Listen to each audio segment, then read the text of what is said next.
You've definitely watched at least one movie starring Adam Richard Sandler, or just Adam Sandler, one of the most popular and beloved actors in cinema, who's also the second highest paid actor in Hollywood, only behind The Rock. And he starred in countless comedies that, without a doubt, left a mark on your childhood and your life. And since he has so many movies, and I have plenty of free time, I decided to watch them all and answer. What's Adam Sandler's worst movie, and what's his best? That's why today, on this channel, we're ranking all 57 Adam Sandler movies, from worst to best. And when I say 57, I mean literally every single one of his movies. From the ones where he's the main star, to even those where he just makes a cameo appearance. That said, before we get started, go ahead and leave a comment. Down below, tell me which 3 movies you think are his worst. Will I mention any of them here? That's what we're about to find out. Now that I've said what I needed to say, let's get started. In the worst Adam Sandler movies? The Ridiculous Six. Back in 2014, when Adam Sandler signed a multi-million-dollar deal with Netflix, we already figured the reason for that was because Adam Sandler has a very loyal fan base that watches pretty much everything he does, and a very specific style of comedy. But I can say for sure that not even the actor's most die-hard fans expected the kind of movies that came out of that deal. And the first of them was exactly The Ridiculous Six. A comedy that, let's just say, didn't get this partnership off to a great start. Even though it was one of the biggest streaming hits at the time it was released. The movie managed the feat of getting a 0% approval rating, and on IMDb, it scored 4.6 out of 10.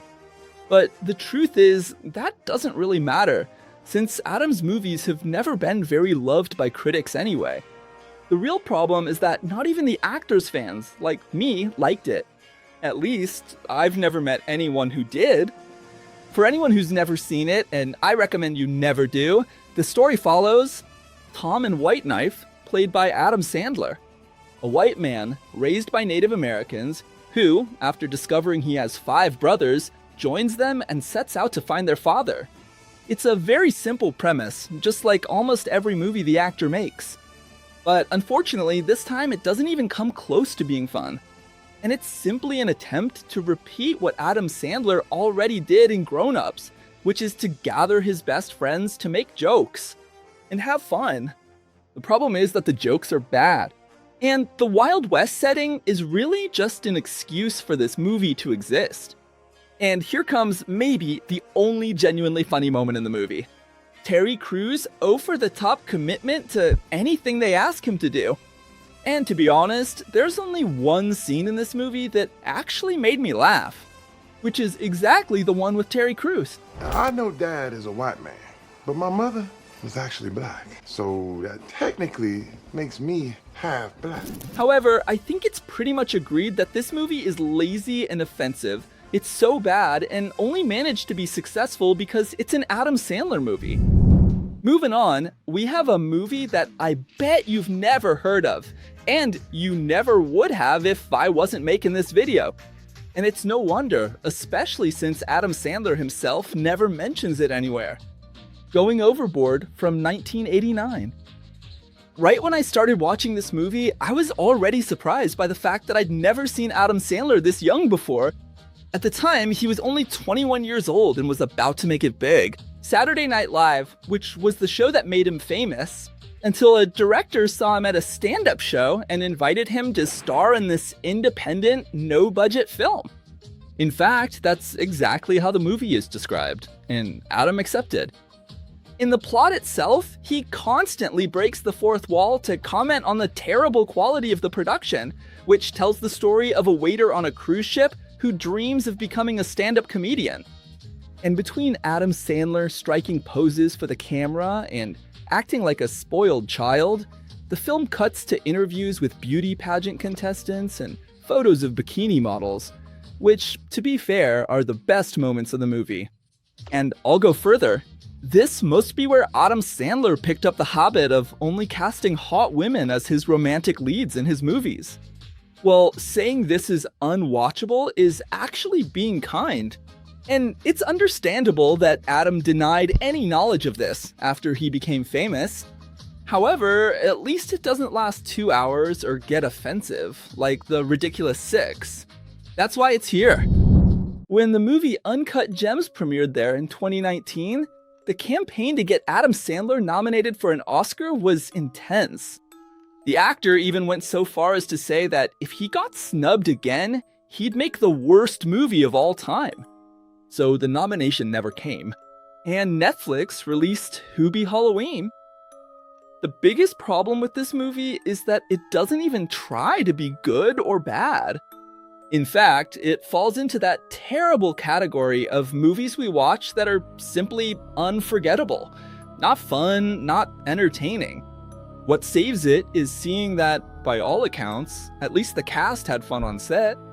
It's a shame that fun doesn't rub off on the audience, showing characters that could have been good but were wasted in a simple plot, even by Adam Sandler standards.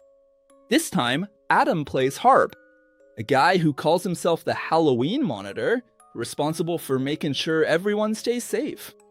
Until a series of crimes start happening, and he, just like in every Adam Sandler movie, has to play the hero. As expected, once again, he plays a character with the same traits as always. Not just physically, but also in the way he talks. To be honest, the only reason I didn't rank this movie even lower is because of the tribute they paid to Cameron Boyce. Leaving the top 3 worst movies, spot 54 goes to a film that, even though I like it because it makes me feel nostalgic, I admit there's no way to call it a good movie. That's why it deserves this spot. The story revolves around a successful man named Jack, whose peace is suddenly disturbed when his twin sister, Jill, also played by Adam Sandler in a wig, shows up unexpectedly to visit him. And even though she's the most annoying person in the world, she somehow ends up in a romance with Al Pacino. That's right, the cinema legend plays himself here. And years later, he admitted that he only took the role because he was broke at the time and had no other offers. Which, let's be honest, was kind of expected. And, well, even though everyone says they look alike, Jack doesn't like the comparison at all. Not even a little bit. And he gets even more annoyed when Jill mentions she's gonna stay at his house longer than expected. And honestly, no one deserves to live with someone so unbearable. Actually, unbearable doesn't even begin to cover it. And that's exactly what Jill is. A character built entirely around a single idea. Being annoying. She has no arc, no development, no charisma. All she does is yell, invade people's space, make awkward jokes, repeat catchphrases, and act out, like an 8-year-old kid trapped in the body of a clueless adult. And the script seems to think that if you repeat this for almost 2 hours, at some point it'll become funny. The truth is, the script, of course, isn't one of the most impressive, but it's pretty standard. It's classic Adam Sandler quality, complete with diarrhea jokes and other politically incorrect topics that, as I said before, I admit made me laugh a few times. In the end, the movie tries to deliver a nice message about accepting people as they are, about family, about love. But after torturing you for almost 2 hours, it feels much more like an apology than a conclusion. And in this wave of bad movies, you'll notice one thing in common. Many of them were made after Adam Sandler's partnership with Netflix. Because remember, Netflix was going to give him total creative freedom, which, looking back now, I can say was not a good idea. And in 53rd place, we have Sandy Wexler, a movie that, to be honest, I have no idea what its ultimate goal was. Because if it was supposed to make you laugh, it failed. If it was supposed to move you emotionally, even worse. Saying it like this, it might sound like nothing here is worth saving. But that's not exactly the case. Sandy Wexler is basically an Adam Sandler movie, with a lot of similarities to some of his other works. If you watch it, you'll notice. The story revolves around Sandy, a clumsy manager who, after discovering a very talented singer at a children's show, convinces her to sign a contract with him and promises to make her a star. Which is exactly what happens. In the process, he falls in love with her, starts facing some difficulties, and realizes that she's become too big for him.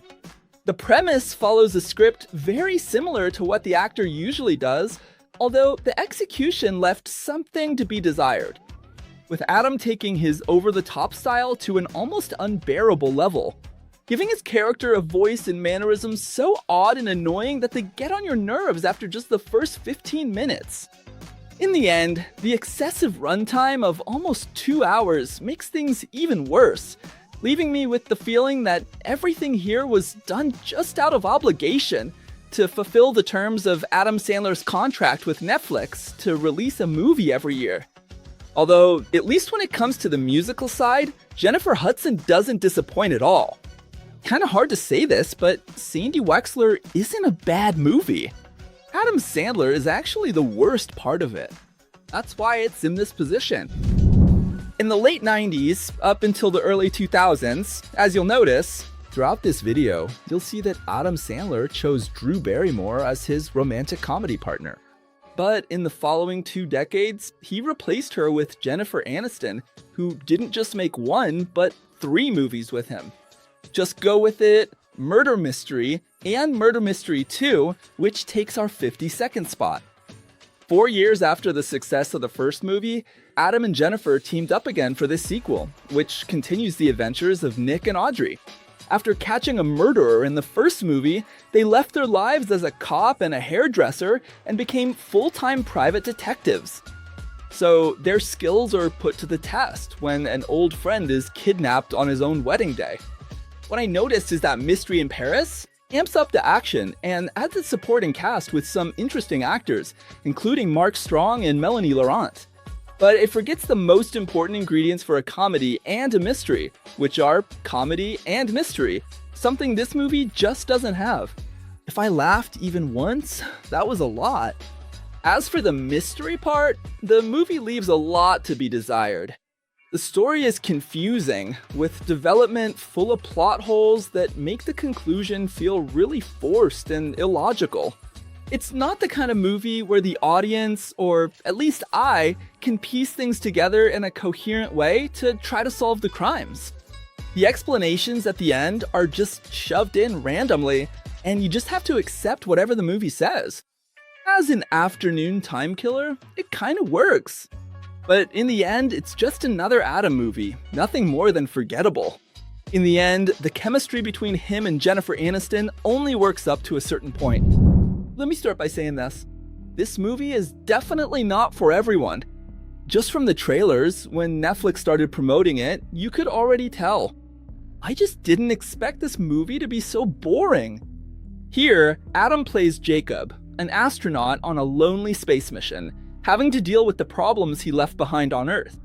In the midst of this solitude, he starts getting advice from an alien spider, though it's never really clear if it's real, or if it's just his imagination, but at least him and we, as viewers, also end up reflecting on the decisions and actions we take in our own lives.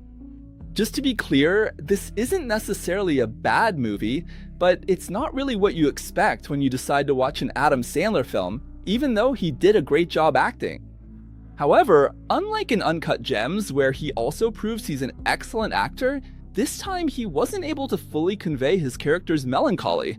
Not just because of him, obviously, but because the movie itself is much more ambitious than what it manages to deliver.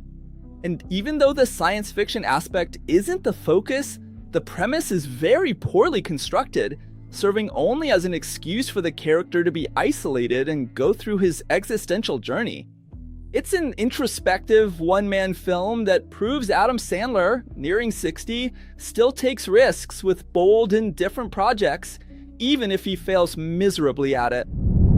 Now, going back 26 years to talk about the first film on this list, in which Adam Sandler is not the main character. In fact, he only makes a small appearance in it, called Dirty Work.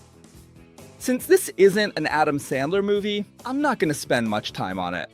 The movie follows the story of Mitch and Sam, 2 unemployed and kinda dumb friends, who to me seem like a worse version of Dumb and Dumber. Since they needed money to pay for Mitch's grandfather's heart surgery, they come up with the idea of starting a dirty work for hire service. But the truth is, they're totally harmless. The business actually works out for a while, but soon they get mixed up with a corrupt local businessman who tries to use their services for heavier stuff, if you know what I mean. Even though it's not the best comedy in the world, this movie still managed to get a few laughs out of me. And in the only moment Adam Sandler appears, he's playing a demon, a role he would reprise 2 years later in Little Nicky, and a different kind of devil. However, his part here is so small and so irrelevant that he wasn't even credited. And at number 49, we go back in time to talk about another movie where Adam just made a cameo, Coneheads. This was the third movie of the actor's career. It was worth watching out of curiosity, but honestly, I don't know if I'd recommend it. Even though sometimes it's nice to go back in time and check out these movies that inspired the ones we have today, I think the style of comedy in this one is just too ridiculous for me. In the plot, everything revolves around a family of aliens who have cone-shaped heads, something they use way too much, just to keep making jokes, which ends up getting really repetitive. However, something I did like is that, besides Adam Sandler, you can spot several other well-known comedy actors throughout the movie, which is a plus.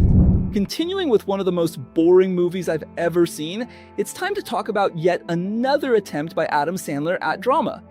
But don't get me wrong, Adam is one of the few good things about this movie. Men, Women, and Children from 2014. The movie actually has an interesting premise. It's about the dangers of internet addiction, showing how websites, social media, and games have become the main source of pretty much all the drama in our lives. It really hits the mark when it talks about cheating through online hookups and addiction to pornography, and parents who either smother their kids' privacy or just don't care at all. The real problem is how it was executed. The movie juggles a bunch of different stories, but none of them really get explored in depth. We see everyone's problems, but it's all very superficial. The pacing is way too slow for the number of topics it tries to cover, which makes the experience feel a bit dragged out. When I started watching this movie, I thought it was going to be a comedy, which immediately frustrated me. In the story, Adam plays an unhappy husband who, since he and his wife haven't gotten intimate in a while, ends up doing it with online escorts. It's really great to see how Adam Sandler is an amazing actor. But his efforts get lost in a movie that shows how all the characters are drowning in their own vices, draining away any shine the film could have had. In short, the movie really focuses on the worst aspects of humanity, but without offering any alternative.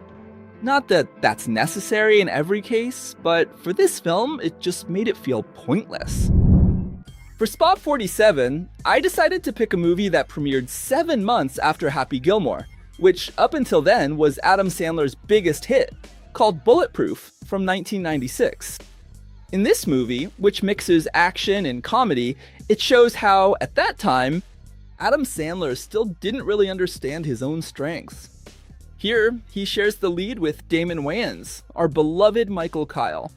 Together, they play two criminals, Keats and Moses.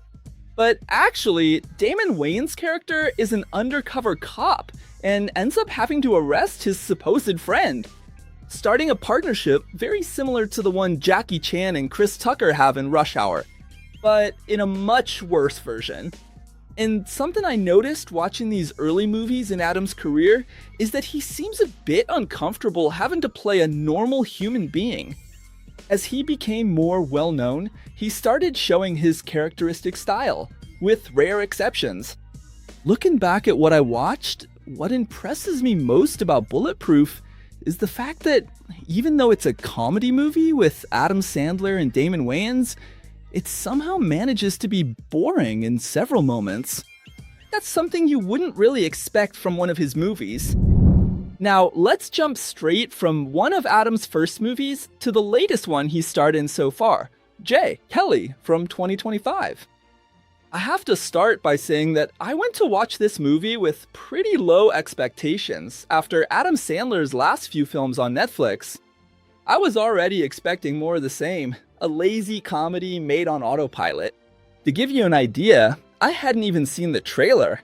But Jay, Kelly actually surprised me, at least a little. It's not a great movie, far from it, but it has something that was missing from a lot of Adam Sandler's recent work.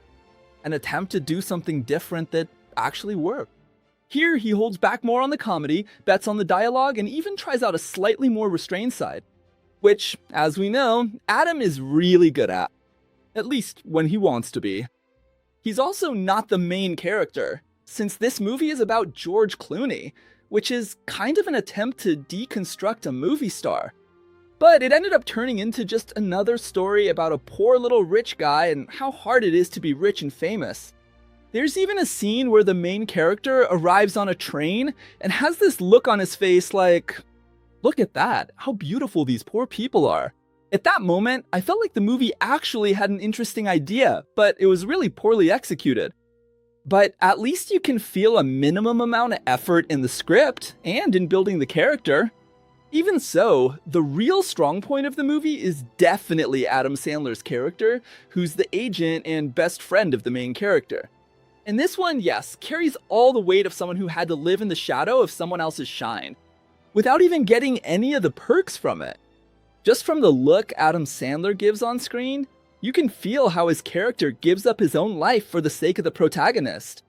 And that's why I put this movie ahead of others that might even be more popular, but to me are much more generic. It holds this spot. Also because among all the movies Adam Sandler has made, this one manages to be less lazy and more genuine than a lot of what came before and after. And here we go again to talk about yet another movie that came out after the Adam Sandler and Netflix partnership. A movie that's far from great, but at least has its positive points. That's also why it's in this spot. At first, I found the look of how this movie was shot really strange. Sometimes it felt like I was watching a documentary. And not that that's necessarily a bad thing, but it's not something I got used to quickly. In the story, we meet Kenny, a lower middle class dad who's about to see his daughter get married, and Kirby, a rich, womanizing surgeon who's the groom's father. And in the United States, at least in this movie, there's a tradition that the father of the bride is supposed to pay for the wedding expenses. So even though Kenny doesn't have money, he wants to stick to that tradition and prove that he doesn't need the groom's father's help. Because of that, the whole plot unfolds, with family chaos, misunderstandings, and some pretty questionable jokes. Since this was a Netflix production, you can already guess that there's not much politically incorrect humor here. And because of that, Adam is more restrained. And unlike other movies with this actor, where he's always the badass and always ends up with a gorgeous woman, this time he's married to an ordinary woman and has to deal with problems like anyone else. However, one negative point I noticed is that Chris Rock seemed a bit underused to me, playing a more serious character than usual. Besides that, the movie is too long for a comedy. After an hour, the family's jokes and mishaps start to get repetitive. Anyway, it's far from being one of Adam Sandler's best movies, but overall, it's a comedy that has its good moments. For those who enjoy this kind of humor, you'll get a few laughs out of it, although I didn't laugh that much myself. Now, coming in at number 44, we have one of those movies that a lot of people don't even remember Adam Sandler was in. Mixed Nuts from 1994. For anyone who's never seen it, this movie is a Christmas comedy. But it's worth pointing out right away that it's not an Adam Sandler movie. He just makes a small appearance right at the beginning of his career. And the movie revolves around a group of people who work at a suicide prevention hotline on Christmas Eve. The main character this time is Steve Martin, who you probably know from Cheaper by the Dozen. And even though the movie has a good cast, the comedy just doesn't take off. The humor is confusing, the pacing is weird, and a lot of its jokes have aged badly. As for Adam Sandler, he shows up as a kinda crazy musician with very little screen time, back when he was still trying to make a name for himself in movies. In other words, I went in expecting that over-the-top humor that's become his trademark, and I was a little disappointed. It's not a total disaster, especially since it still made me laugh, but it's the kind of movie you watched when there's nothing better to do. It's not offensive, it's not terrible, but it's not memorable either. And Adam Sandler's role is so small that you don't even remember this movie when talking about his filmography. Going from a movie where he barely shows up to another one where he literally doesn't appear at all, even though he was involved in the film. It's kind of confusing, but I'll explain. This happens in the 2011 movie Zookeeper. Here's a movie from Adam Sandler's chubby friend that I actually like. Of course, there's also Mall Cop, which I have a lot of affection for since it was part of my childhood. But I only got to know this one when I was already an adult, and even so, it made me laugh plenty of times. The movie follows a zoo caretaker named Griffin who, after a heartbreak, ends up feeling down. Because of this, the animals he takes care of decide they're gonna reveal to him that they can talk. Because only that way could they help him, giving him tips on how to win over a female. Yeah, I know, it sounds ridiculous. In fact, it is, but it leads to a bunch of really great moments. Some jokes are straight out of middle school, which is my weakness, and of course, there are fat jokes too. From there, the movie follows that classic romantic comedy formula, mixed with kid-friendly humor, typical of Adam Sandler movies, but without Adam as the lead.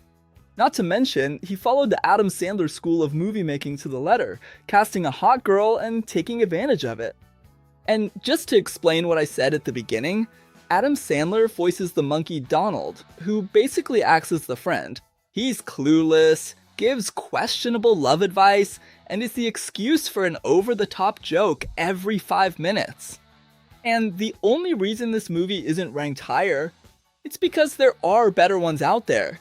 And even though these are kinda silly, they're far from bad in my opinion. Now, if you like quirky and unconventional movies, you'll definitely enjoy A Suspicious Clown from 1991, even though this style of comedy isn't really my favorite. However, I have to admit that this movie has its merits to be on this list. This was Adam Sandler's second movie in his career. So this movie isn't for everyone. It took me a while to get used to it. In it, we follow Shakespeare, an alcoholic and somewhat crazy clown who lives in a city where clowns are treated like regular people, with jobs, hierarchies, and even corruption. His two friends, who are also clowns, one of them played by Adam Sandler, are just as crazy, but they're a little less alcoholic.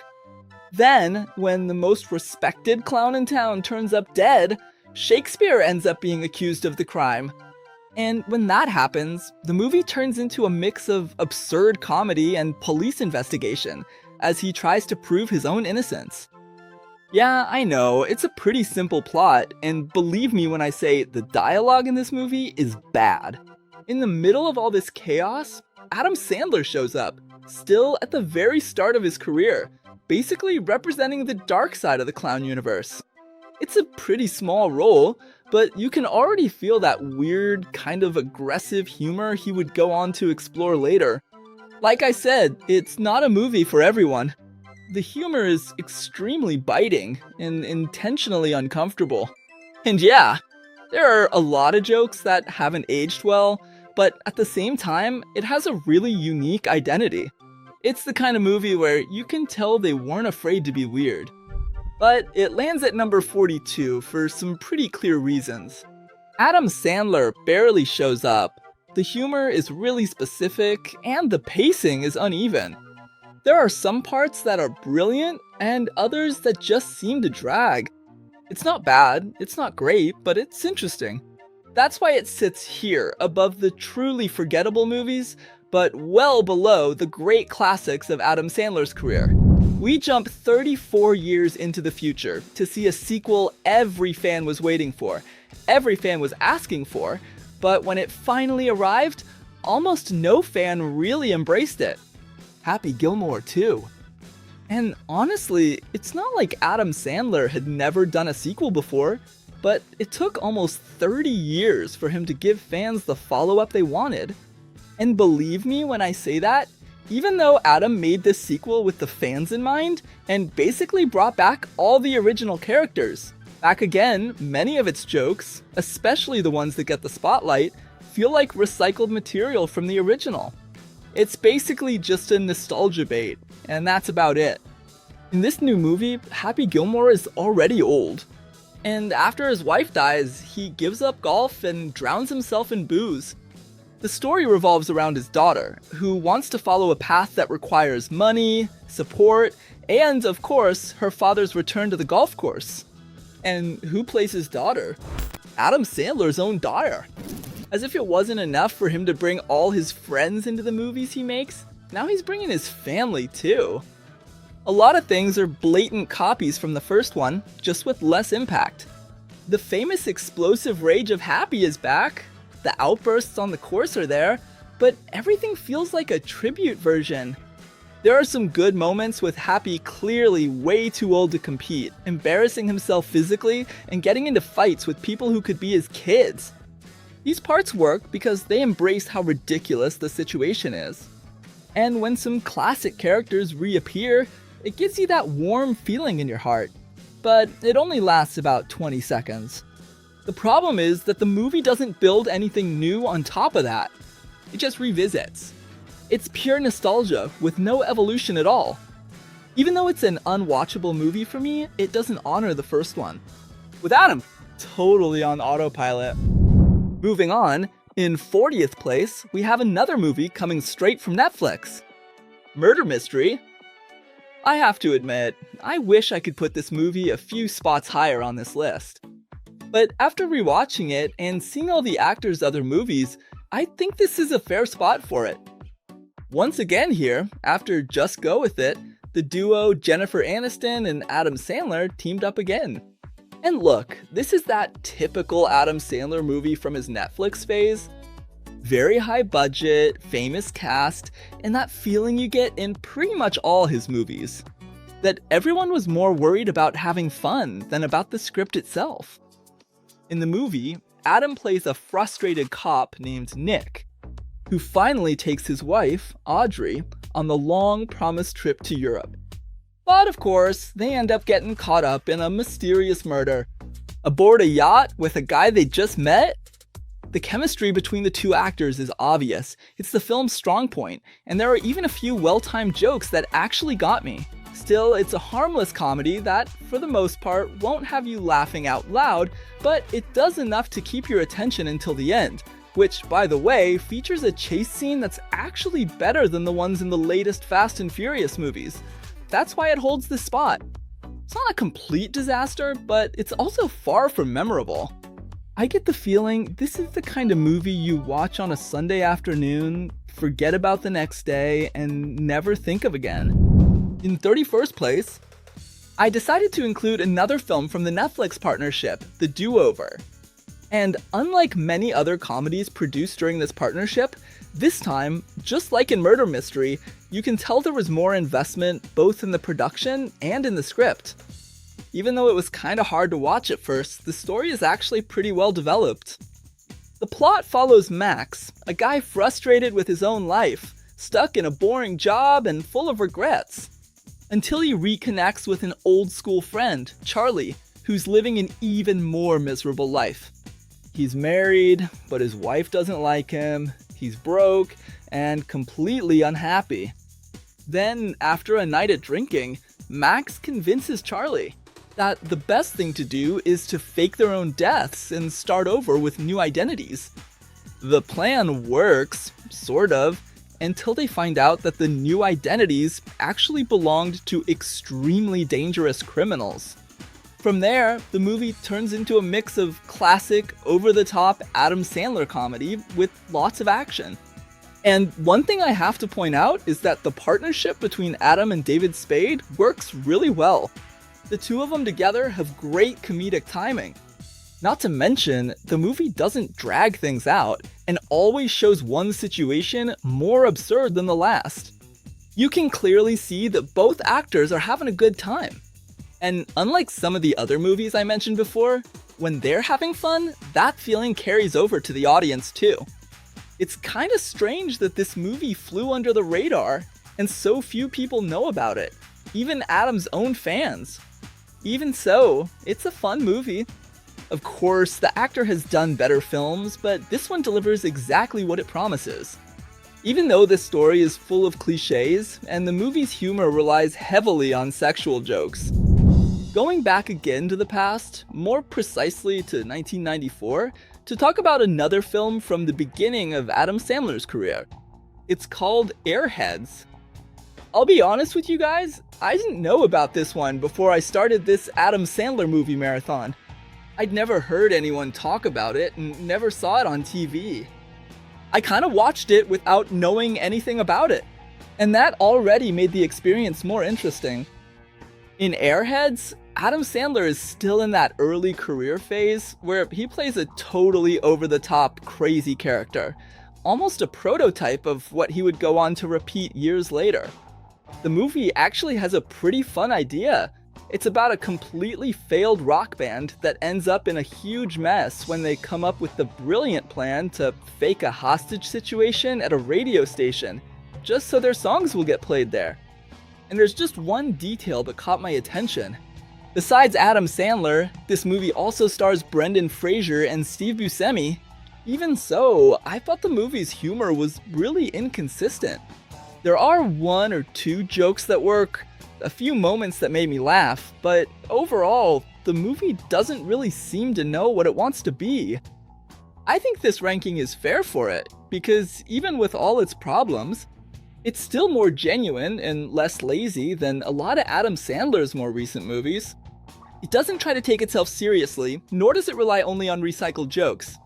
When I compare it to something like Happy Gilmore, for example, it earns points for at least having its own identity.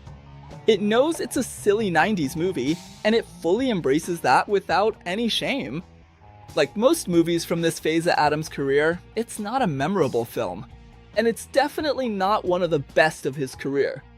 But among everything he's done, you could say this is a more harmless mistake compared to a lot of things he's done. This movie here only deserves a mention because it's actually a Rob Schneider film, and Adam Sandler only shows up for about 3 seconds. Blink and you'll miss it. Now, talking about the movie itself, it keeps that over-the-top humor, typical of the 2000s, but here, a lot of the jokes have aged really badly. There are jokes involving reverse racism, which I don't even know if that's a thing, and plenty of jokes making fun of gay people. And the movie really leans into this offensive humor, which I have to admit, I kinda like.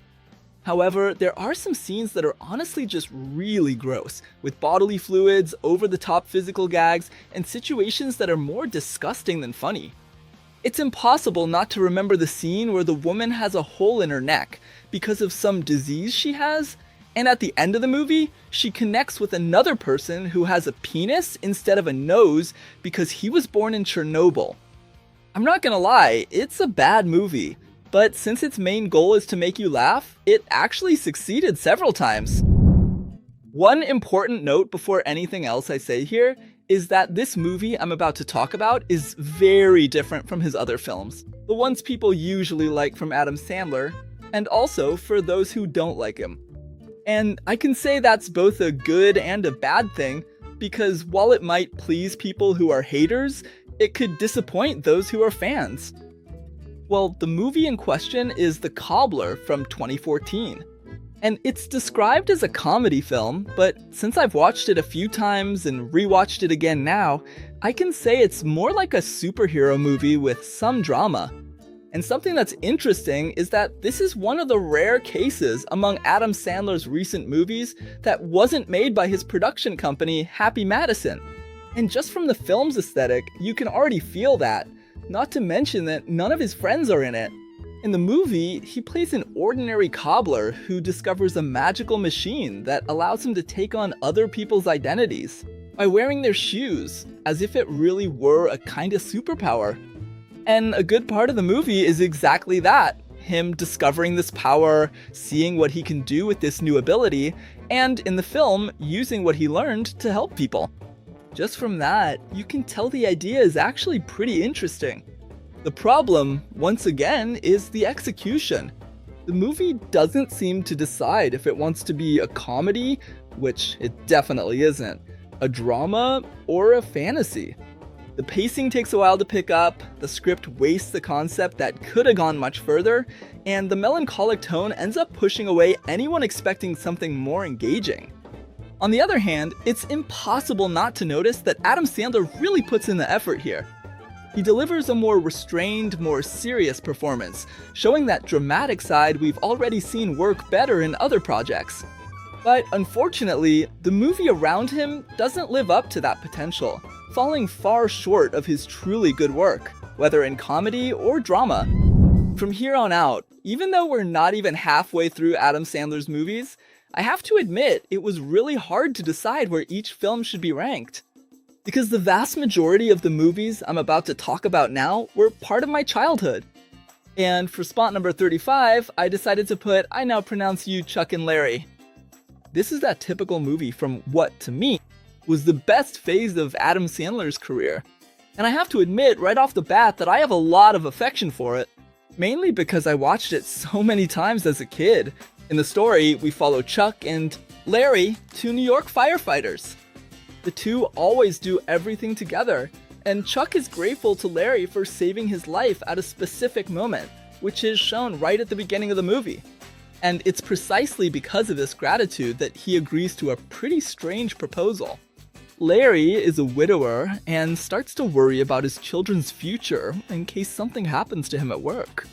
Because of a bureaucratic error, he finds out he wasn't able to secure insurance benefits for his kids. Desperate, he comes up with a pretty crazy idea to claim that he and Chuck are a gay couple just to get those benefits. Chuck agrees to help, not because he's a good person, but because he owes Larry. Because he saved his life. The problem is that the lie gets bigger.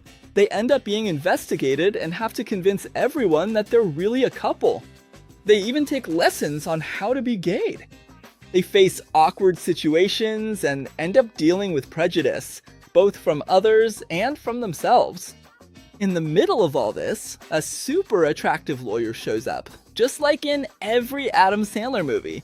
And here's the thing, every woman who appears in this movie is insanely attractive. So this lawyer becomes Chuck's love interest, while the movie tries to mix slapstick comedy with a message about tolerance and respect. When I was younger, this movie really worked for me because it had those ridiculous situations and that over-the-top humor that, at the time, I just accepted without question. Besides that, the movie tries to deliver a positive message about prejudice and acceptance, and for its time, that's actually kinda commendable. But watching it again today, it's pretty clear why I put it in this spot. It has a lot of jokes that feel outdated now, and some situations reinforce stereotypes that today come off as pretty problematic, even though I personally don't care about any of that. And the movie wants to criticize prejudice, but sometimes it ends up doing exactly what it's trying to condemn. The only reason I don't rank this movie higher is because it's far from being one of Adam Sandler's most inspired works. And honestly, I like it more for the nostalgia than for its actual quality. And if you think the previous movie's problematic, that's only because you've never seen this one. This is That's My Boy, a movie of his that I didn't even know about until around 2 years ago. And honestly, I have no idea how he managed to make it without getting arrested, because this is definitely his most politically incorrect film, tackling topics like a teacher sleeping with a student, and gratuitous violence. It's an endless string of bad ideas thrown right in your face without any apologies. Despite all that, we have to be fair and recognize that the movie never glorifies it, pedophilia, because the person who commits that act spends a good part of their life in jail. So Adam Sandler shows that he knows how to stay within the boundaries of comedy.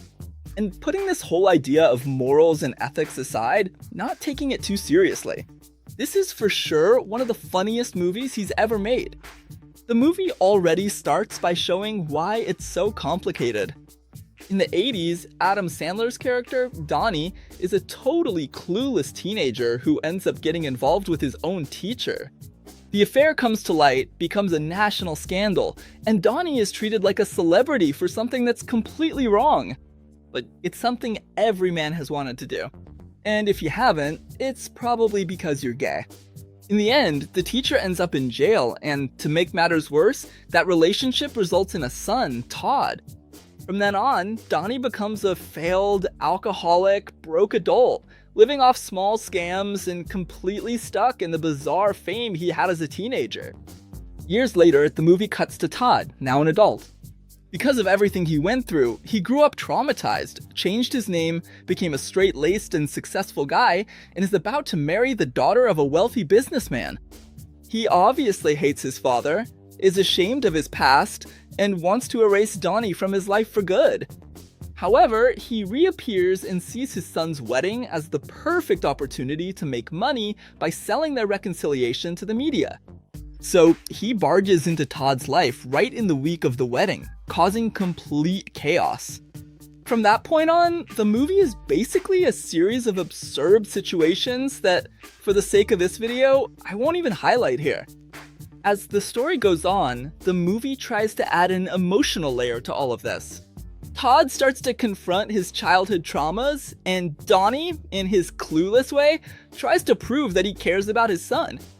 Now, talking about the movie itself, I think it's really funny. Overall, the content might seem offensive to some people, and it really is. But you can't deny that it's the kind of movie that brings back good nostalgia from a time when you could make comedies like this, without running the risk of being cancelled by activists. But you can't ignore that this is a really messed up movie. It uses extremely sensitive topics to make comedy. Here, the discomfort doesn't just come from jokes that have aged badly, but from the very foundation of the story, which turns something serious into a constant joke, often without any clear criticism. Precisely because of that, it's in this position. Because despite everything, it still works as a comedy. It's not a badly made movie, it's not lazy, and it's not boring. It knows exactly what kind of humor it's going for. Unlike the previous movie, which I don't recommend to anyone, in 33rd place I put Bedtime Stories. One of his movies that a lot of people forget about, and when they remember it, they're never quite sure if they like it or not. Here, Adam plays Skeeter Bronson, a total loser who works as a handyman in a hotel, living in the shadow of the success his father never had. His life changes when he starts telling bedtime stories to his nieces and nephews. And for some reason, these stories start coming true the next day. But not exactly the way he imagines it. There's always some weird detail, a slightly off interpretation, or an unexpected consequence. The movie keeps playing with this idea of fantasy crossing over into the real world. If there's a rain of gumballs in the story, then the next day something similar happens. If there's a night, a guy in a weird costume shows up. And if there's a happy ending, it comes, but with a bit of a delay. And while Skeeter tries to use this to finally get ahead in life, the movie heads toward that classic family comedy ending, always with a moral lesson. Not to mention, I didn't say this before, but this is a Disney movie. And since it's a typical Disney film, Adam Sandler is clearly more restrained here. Very different from the more aggressive, no-holds-barred humor of his other work. There are no scandals here, no off-color jokes, and no over-the-top moments. It's a safe movie, made to air in the afternoon slot, without causing trouble for anyone. And I think that's exactly its weak point. It has creative ideas, some funny moments, really well done visual effects, and even a certain childlike charm. But I felt like something was missing. Adam Sandler seems kinda on autopilot. Like he's just there, going through the motions, without that energy that usually defines his movies. Now in 32nd place, I put Anger Management. And remember how in the previous movie I said one of its problems was Adam being more restrained? In this movie, he's like that too, but this time it's not a bad thing. I can say that this is one of those Adam Sandler movies that a lot of people remember more for specific moments than for the story itself. Like the airplane scene, which you've definitely seen before. I am calm. What is it with you people? You people. Oh, now wait a minute. I don't mean you people, I mean you people. And that actually makes sense because the movie is basically built on top of increasingly absurd situations. Here we meet Dave, an extremely passive guy who avoids conflict at any cost. He swallows his pride at work, in real life, and even when people are clearly walking all over him. Right at the beginning of the movie, during a flight, a completely blown out of proportion mess, which, just to be clear, is not his fault at all, ends up making him be seen as someone with anger management issues. And as a result, he's sentenced by the court to take part in a psychological treatment, even though he's the calmest person on the planet. And that's when the real chaos of the movie begins. The therapist Buddy, played by Jack Nicholson, enters the scene. His character isn't just aggressive, invasive, and manipulative, he also seems to have a personal goal of emotionally destroying Dave for a reason we only understand at the end of the movie. He invades the guy's house, gets involved in his relationship, humiliates Dave in public, forces him into completely awkward situations, and turns every little frustration into an over-the-top psychological test. The funniest parts of the movie come exactly from this contrast. Dave trying to keep his cool, while Drive, Buddy acts like a villain disguised as a therapist. The movie knows all of this is absurd, but it fully embraces the exaggeration. In my humble opinion, this is a somewhat uneven movie, but it's fun. It's not one of those movies where Adam Sandler is at his most inspired, nor is it one of those films you always rewatch. But it does have an important difference. It breaks the mold. It's not just Adam Sandler playing the same character as always, because here he starts off completely subdued, almost annoying in how submissive he is, and the humor comes exactly from this forced transformation. The movie has several good moments, especially in the situations where Dave is treated as if he's angry, even when he's trying to be as calm as possible. There are truly memorable scenes. And there's an unlikely duo with Jack Nicholson who carries the movie on his back. It's not a classic in his career, but it's a comedy that tries something different. It has its own identity and it made me laugh. And that's what really matters. Continuing down the list, in 31st place, I put Little Nicky. And look, this is one of those Adam Sandler movies that really splits opinions, even among his fans. Either you think it's one of the dumbest and most annoying things he's ever done, or you get into the vibe and have fun precisely because of how ridiculous it is. And after the success of The Waterboy in 1998 and Big Daddy in 1999, I think Adam Sandler felt comfortable enough to release this one, which is one of his weirdest movies. Here we follow Nicky, the youngest son of Satan himself, who, despite who his father is kinda goofy, awkward, has trouble speaking, is into simple things, and is clearly the least prepared to rule over hell. Meanwhile, his two brothers, Adrian and Cassius, are literally the stereotype of evil, cruel, manipulative, and completely psychopathic. The problem starts when his two brothers decide to overthrow their own father, escape from hell, and spread chaos on Earth. As a consequence, hell starts to fall apart because apparently even evil needs to be managed. And so the problem falls to Nicky, who was never taken seriously by anyone, but now has to go up to Earth and bring his brothers back before Satan himself ends up dying.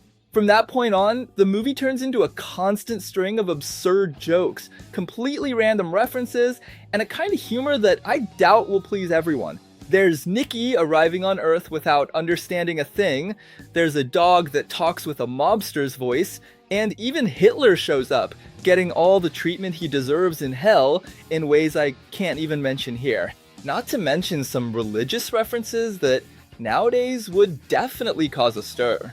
Now, to be totally honest, this isn't a good movie in the traditional sense. The story is even simpler than usual, and Adam's character is probably one of the most annoying of his career.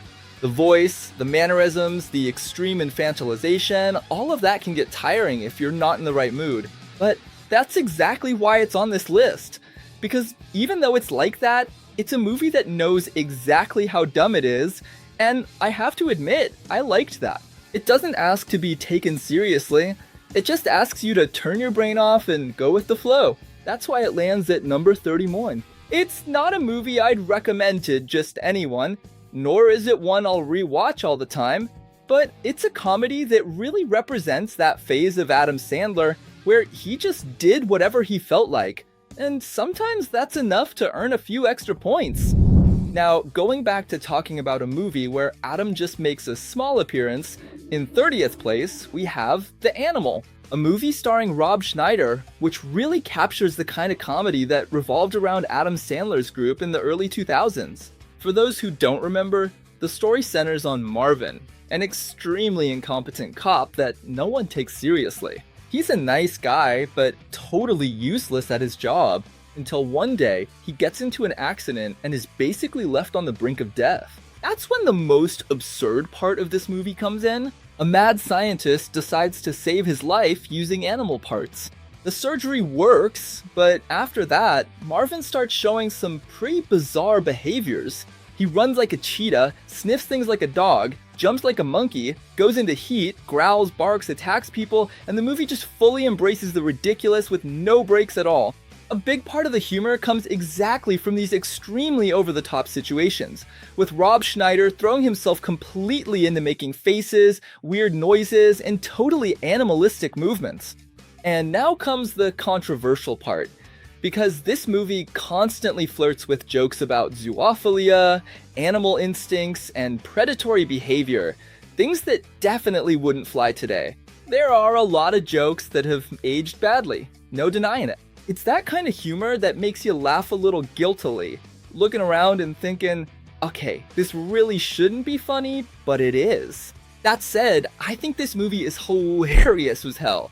It's one of the movies that made me laugh the most when I watched it, precisely because it has absolutely no shame about being stupid. And I know a lot of people hate Rob Schneider, but unlike most, I actually like him. I think he knows exactly the kind of physical, over-the-top comedy he wants to do.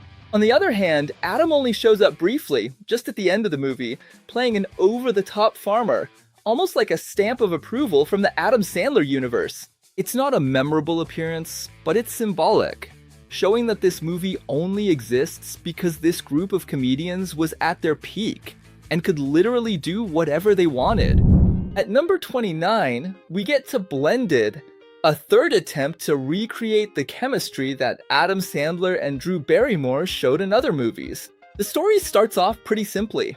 Jim, Adam Sandler's character, is a widowed father, kinda traumatized by dating, trying to raise 3 daughters on his own after his wife's death. Lauren, played by Drew Barrymore, is a recently divorced mom raising 2 sons and completely disillusioned with relationships. The two end up meeting on a blind date, but everything goes wrong. However, through a series of coincidences that could only exist in an extremely lazy script, both families end up at the same resort in Africa, thinking they're on separate trips. Yeah, I know, it's really forced. From this point on, most of the humor comes from the clash between the two families.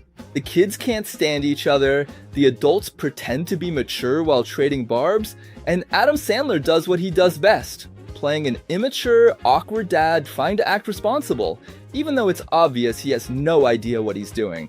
But the real highlight, without a doubt, is the incredible chemistry between Adam Sandler and Drew Barrymore. You can really tell they're always comfortable on screen together. The way they look at each other, the quick jokes, the more sarcastic lines, all of it just flows naturally. They're that couple you actually believe in, even when the script clearly doesn't help. So the romance between the two starts to develop mainly through their kids, who begin to get closer, creating even more chaotic situations. And there are a bunch of funny scenes precisely because of that. Now, let's be honest, the movie is kinda weird. The African setting sometimes just feels like a big backdrop for jokes that don't always land. And this exoticized portrayal of Africa and Africans as goofy and artificial settings is one of the film's low points. Not even Terry Crews can save it. Even so, it works better than a lot of things in the Adam Sandler universe, mainly because the heart of the movie is the main couple, who, even after all these years, still managed to carry the film. You can tell there's real affection there, not just between the characters, but between the actors too. Reaching the halfway point of this list, in the movies we can consider mediocre, interestingly enough, we have Leo, which marks that curious moment in Adam Sandler's career when his production company decided to take a risk by making an animated film. And not just an animated film, but also a musical. And the crazy thing is, it actually works, because this was one of Netflix's biggest hits in 2023. In Leo, Adam voices a 74-year-old lizard who has spent decades trapped in a terrarium inside an elementary school classroom. He shares his space with a turtle, who is just as old and just as impatient with kids. Their lives basically consist of watching children every day and complaining about their own existence.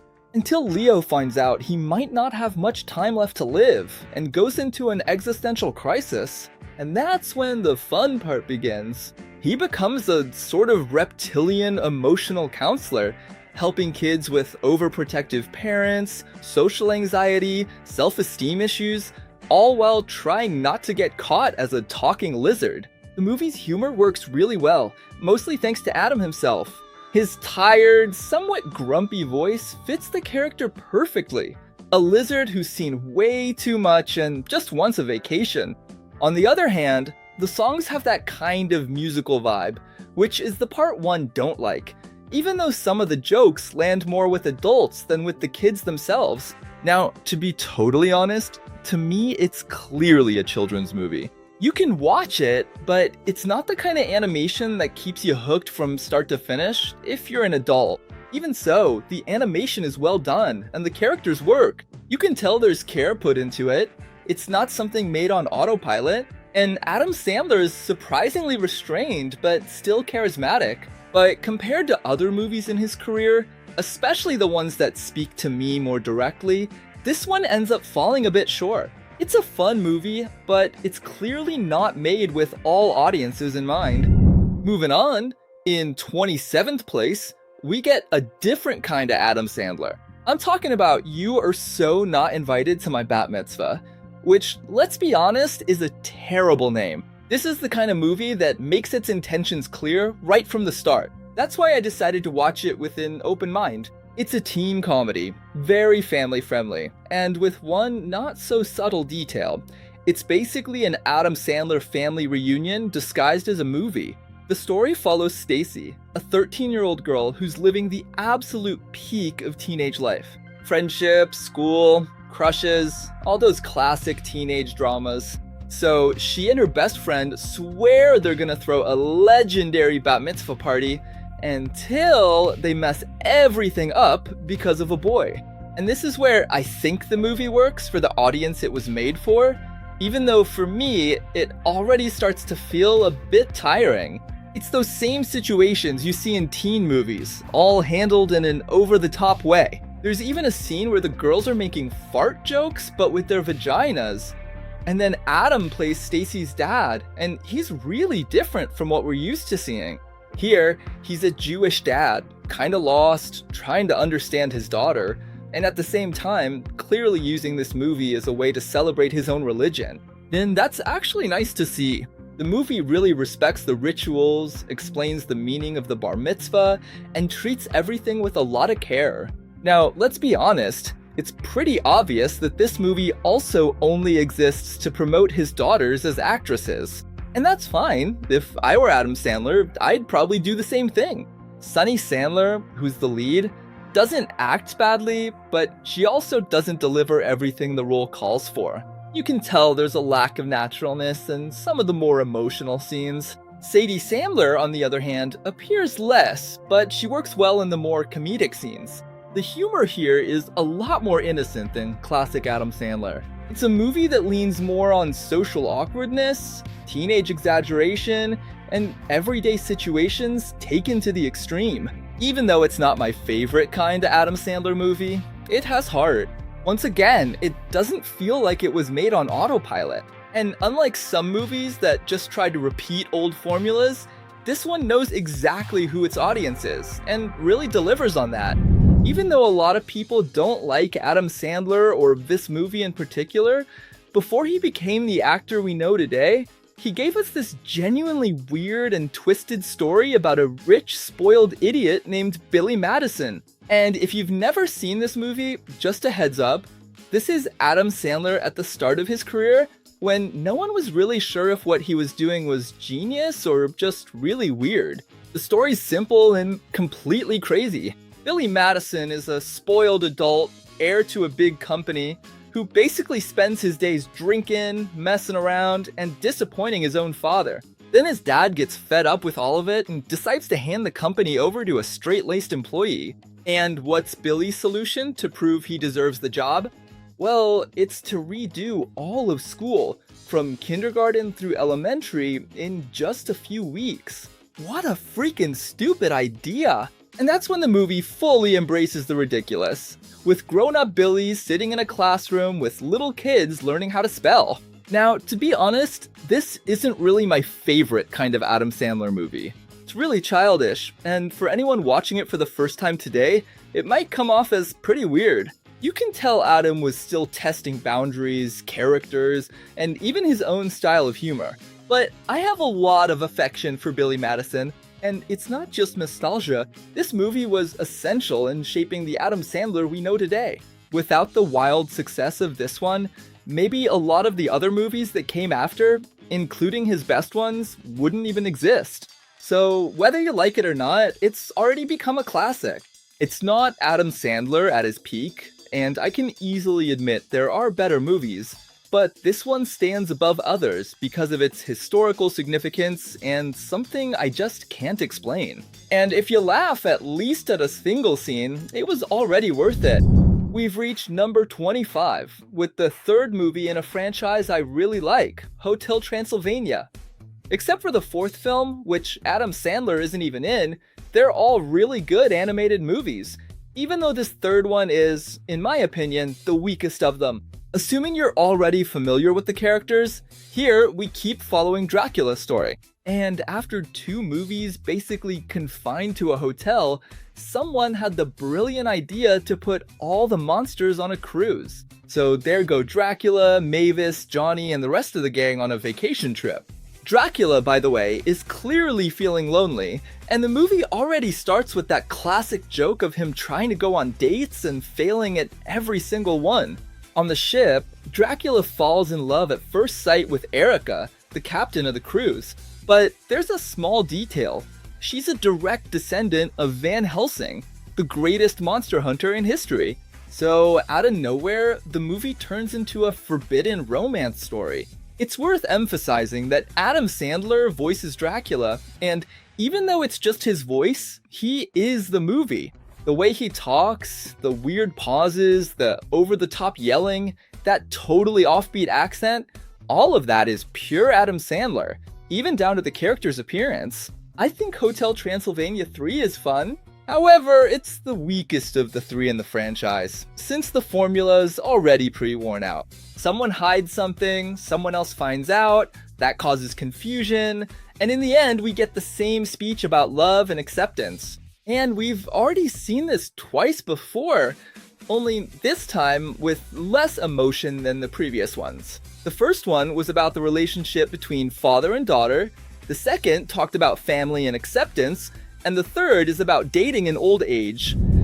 And here we go again, with another movie starring Adam Sandler's buddy, Rob Schneider. And I can't believe I wasted my time watching him once more. And even worse, I can't believe I kept laughing at the same jokes. This time, the movie is The Hot Chick. That kind of film that, if you watch broadcast TV, were on school break, and had zero parental supervision, you definitely watched at least 5 times. The story, once again, like most of the movies Rob and Adam made in the early 2000s, is completely random. In it, we meet Jessica, a popular girl at school who is cruel to everyone. She treats her friends badly, humiliates all the other students, and thinks the whole world revolves around her. Until one day, because of a pair of cursed earrings that she herself stole, she wakes up in the body of a bum. And it's not just any bum, it's Rob Schneider, all dirty, awkward, and completely lost in a body that makes no sense for her personality. From there, the movie turns into a series of totally absurd situations, with Rob Schneider trying to do teenage girl things and failing miserably at absolutely everything. Meanwhile, on the other side, the bum in Jessica's body is doing all sorts of bad things, tricking people, stealing, and although the movie doesn't make it explicit, it strongly suggests he used her body for prostitution as well. And yes, even though it's almost a blink and you miss it cameo, Adam Sandler does show up, but it's important to point out that he doesn't matter at all. Here, the movie is all about Rob Schneider. Adam shows up in a totally random cameo as a weird guy playing a drum, and then he only pops up again at a club, basically just to crack a few quick jokes. It's the kind of cameo that only exists because everyone there is friends. I can easily admit that there are better movies on this list. Films that are better made, more polished, and even more important in Adam Sandler's career. But The Hot Chick has something that really stands out here. It's possibly Rob Schneider's funniest movie. It's the kind of movie you just don't see anymore these days. And I have to admit, I miss that. In 2002, after making a few hugely successful movies, Adam Sandler took a risk with his first animated film, Adam Sandler's 8 Crazy Nights. And not only that, he voices several characters, and unlike Hotel Transylvania, this animation was made entirely by him. In fact, it's literally him in cartoon form. And just to be clear, I watched this movie for the first time now, exclusively to make this video. I had never seen it before, which is already interesting because it's from the early 2000s, a time when Adam Sandler was everywhere. The story revolves around Dave, a completely grumpy guy who hates everyone in town, and especially the holiday spirit. The movie takes place during Hanukkah, which already sets it apart quite a bit from traditional Christmas movies. Dave basically spends the whole movie messing up, until a judge decides to give him a creative punishment. He'll have to help an old man who works organizing events in the city.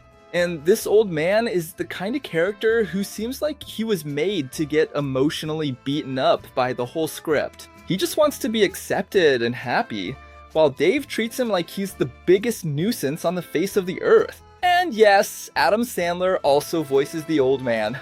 The humor here is very 2000s, and one of the funniest things is exactly the contrast. The movie tries to have heart, a message about redemption, a tough past and trauma, and at the same time throws in a completely absurd joke right after. I'll admit, I went in with zero expectations. And maybe that's why the movie worked better for me than I thought it would.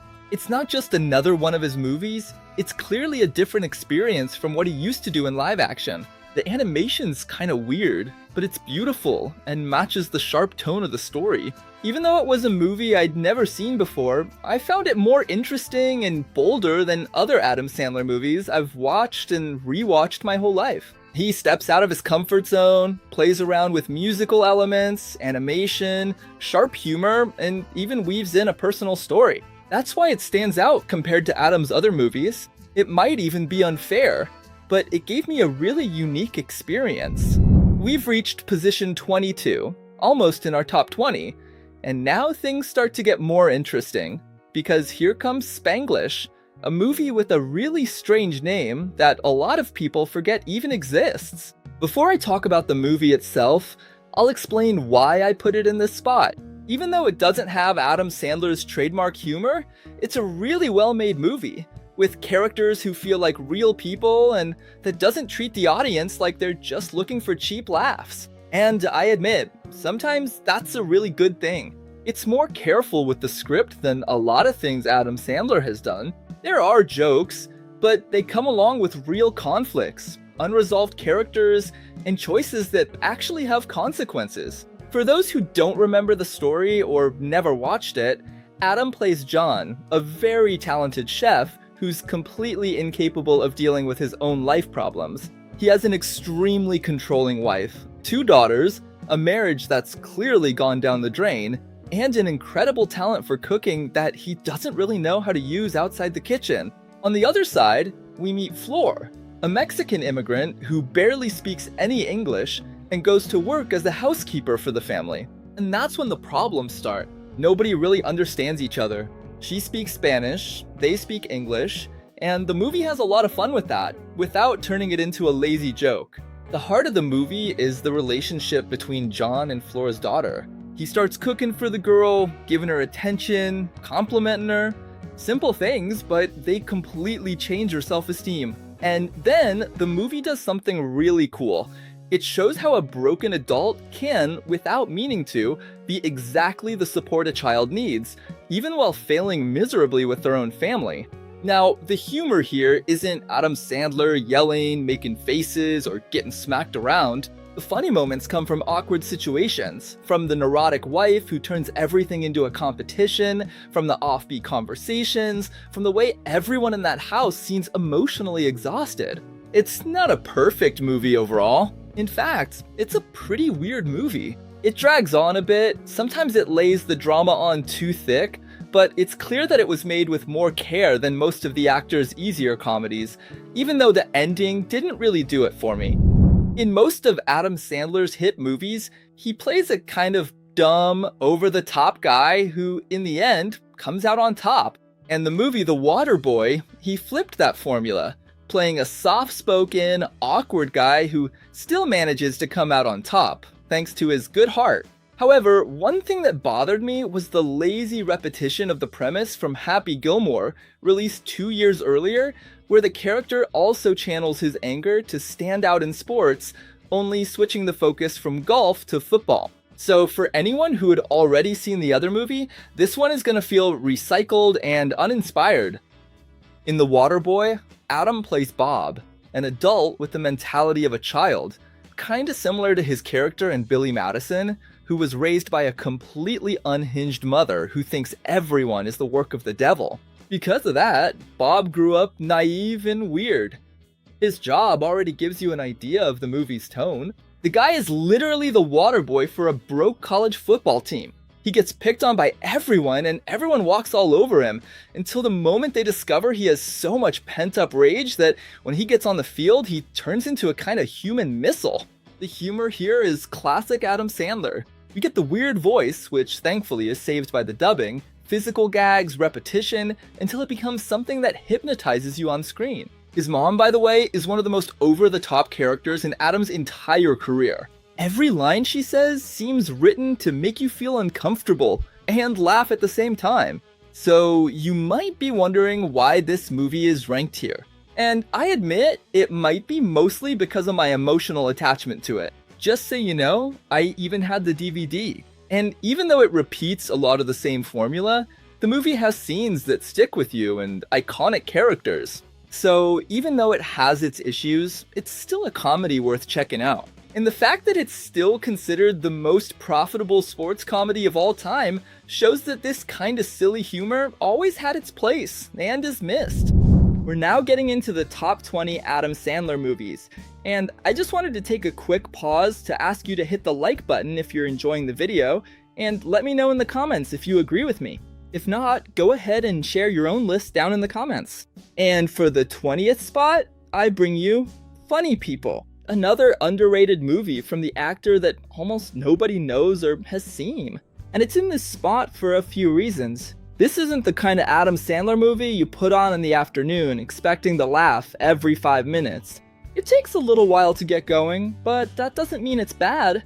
Quite the opposite, actually. Here, Adam Sandler plays George Simmons, an insanely famous comedian who, deep down, is completely empty inside. Right from the start, the movie hits you hard. The guy finds out he has a serious illness and only a short time left to live. And then a kind of emotional chaos begins, with plenty of jokes along the way. He decides to reconnect with stand-up comedy, gets back on stage, and meets Ira, Seth Rogen's character, who I have to say I really like, even though he's kind of obscene. The relationship between the two is the best part of the movie, and that's when it starts to shine in a strange way. There are some hilarious scenes, precisely because they're so uncomfortable. The scenes where George asks Ira to write jokes about his death are fantastic. The jokes are dark, wrong, sometimes brilliant, sometimes awful, just like a real stand-up show. And when Adam Sandler gets into these moments, he's sharp. The movie also plays with the ridiculous egos of comedians. Everyone hates each other, everyone competes, everyone pretends to be humble while trying to be the funniest in the room. There are cameos from several famous comedians playing exaggerated versions of themselves. To make things even messier, George decides to chase after an old flame who now has a husband and kids. And this part is great, precisely because it shows just how childish, selfish, and emotionally confused Adam Sandler's character is. He doesn't become a hero like in all his other movies, he doesn't become a role model, he just becomes all too human. It's not a movie for every occasion, and I know some of you will question my decision to put it here. But to be honest, after some of Adam's more recent movies, Funny People feels like a masterpiece. At least here, there are well-written dialogues, slightly more complex characters, and jokes that don't treat the audience like they fell asleep halfway through the movie. Even though it was a box office hit, this movie I'm about to talk about really deserved a lot more recognition. And maybe it was underrated simply because Adam Sandler is the lead, which automatically, for a lot of people, lowers their expectations. But that's not the case for me. I'm talking about Pixels, a movie that starts off a bit slow, but is worth it. The premise is simple. The world is attacked by aliens who, for a very specific reason, decide to invade Earth using classic video game characters. We're talking about Pac-Man, Donkey Kong, Galaga, basically a lot of people's childhoods fallen from the sky in the form of destruction. The excuse the script gives, in this case, is that the aliens interpreted images of old games, which were sent into space, as a declaration of war. And the movie never tries to be smarter than this idea, which honestly works in its favor. In the story, Adam Sandler plays Sam, a former arcade champion who now leads a pretty mediocre life, until he's called upon by the government to save the planet using his video game skills. To do this, he teams up with other nerds, like Kevin James's character, who has somehow become the President of the United States, Josh Gad, who delivers one of the funniest characters in the movie, and Peter Dinklage, playing the typical arrogant rival who thinks he's the king of everything. The most entertaining moments are exactly when the movie embraces its own craziness. The scene with the giant Pac-Man destroying the city is easily one of the best parts, and the movie really knows how to use that cartoonish humor. But unlike other movies, it's not a comedy that's gonna make you laugh non-stop, though there are plenty of scenes that manage to do just that. Another strong point of Pixels is, without a doubt, the absurd amount of Easter eggs. There are references everywhere, all designed for those who grew up playing or at least watched someone else play. But this is where the problem lies. Just relying on nostalgia isn't enough to carry an entire movie. After the visual impact and the references, the plot is pretty simple and predictable, and the humor doesn't always land. Even so, it stands ahead of other Adam Sandler movies because at least it tries something different, has a crazy idea, pulls off the visual effects well, and doesn't feel completely on autopilot like some of his other projects. And in 18th place, it pains me to put it here because I love this movie, but it wouldn't be fair to rank it ahead of the others I'm still going to talk about. Grown Ups 2, from 2013. Interestingly, this was the first sequel in Adam Sandler's career, and it's actually a weird movie to talk about because it's not the worst thing in the world, but it's kind of sad how it couldn't even justify its own plot. And it doesn't even come close to capturing the essence of the first movie.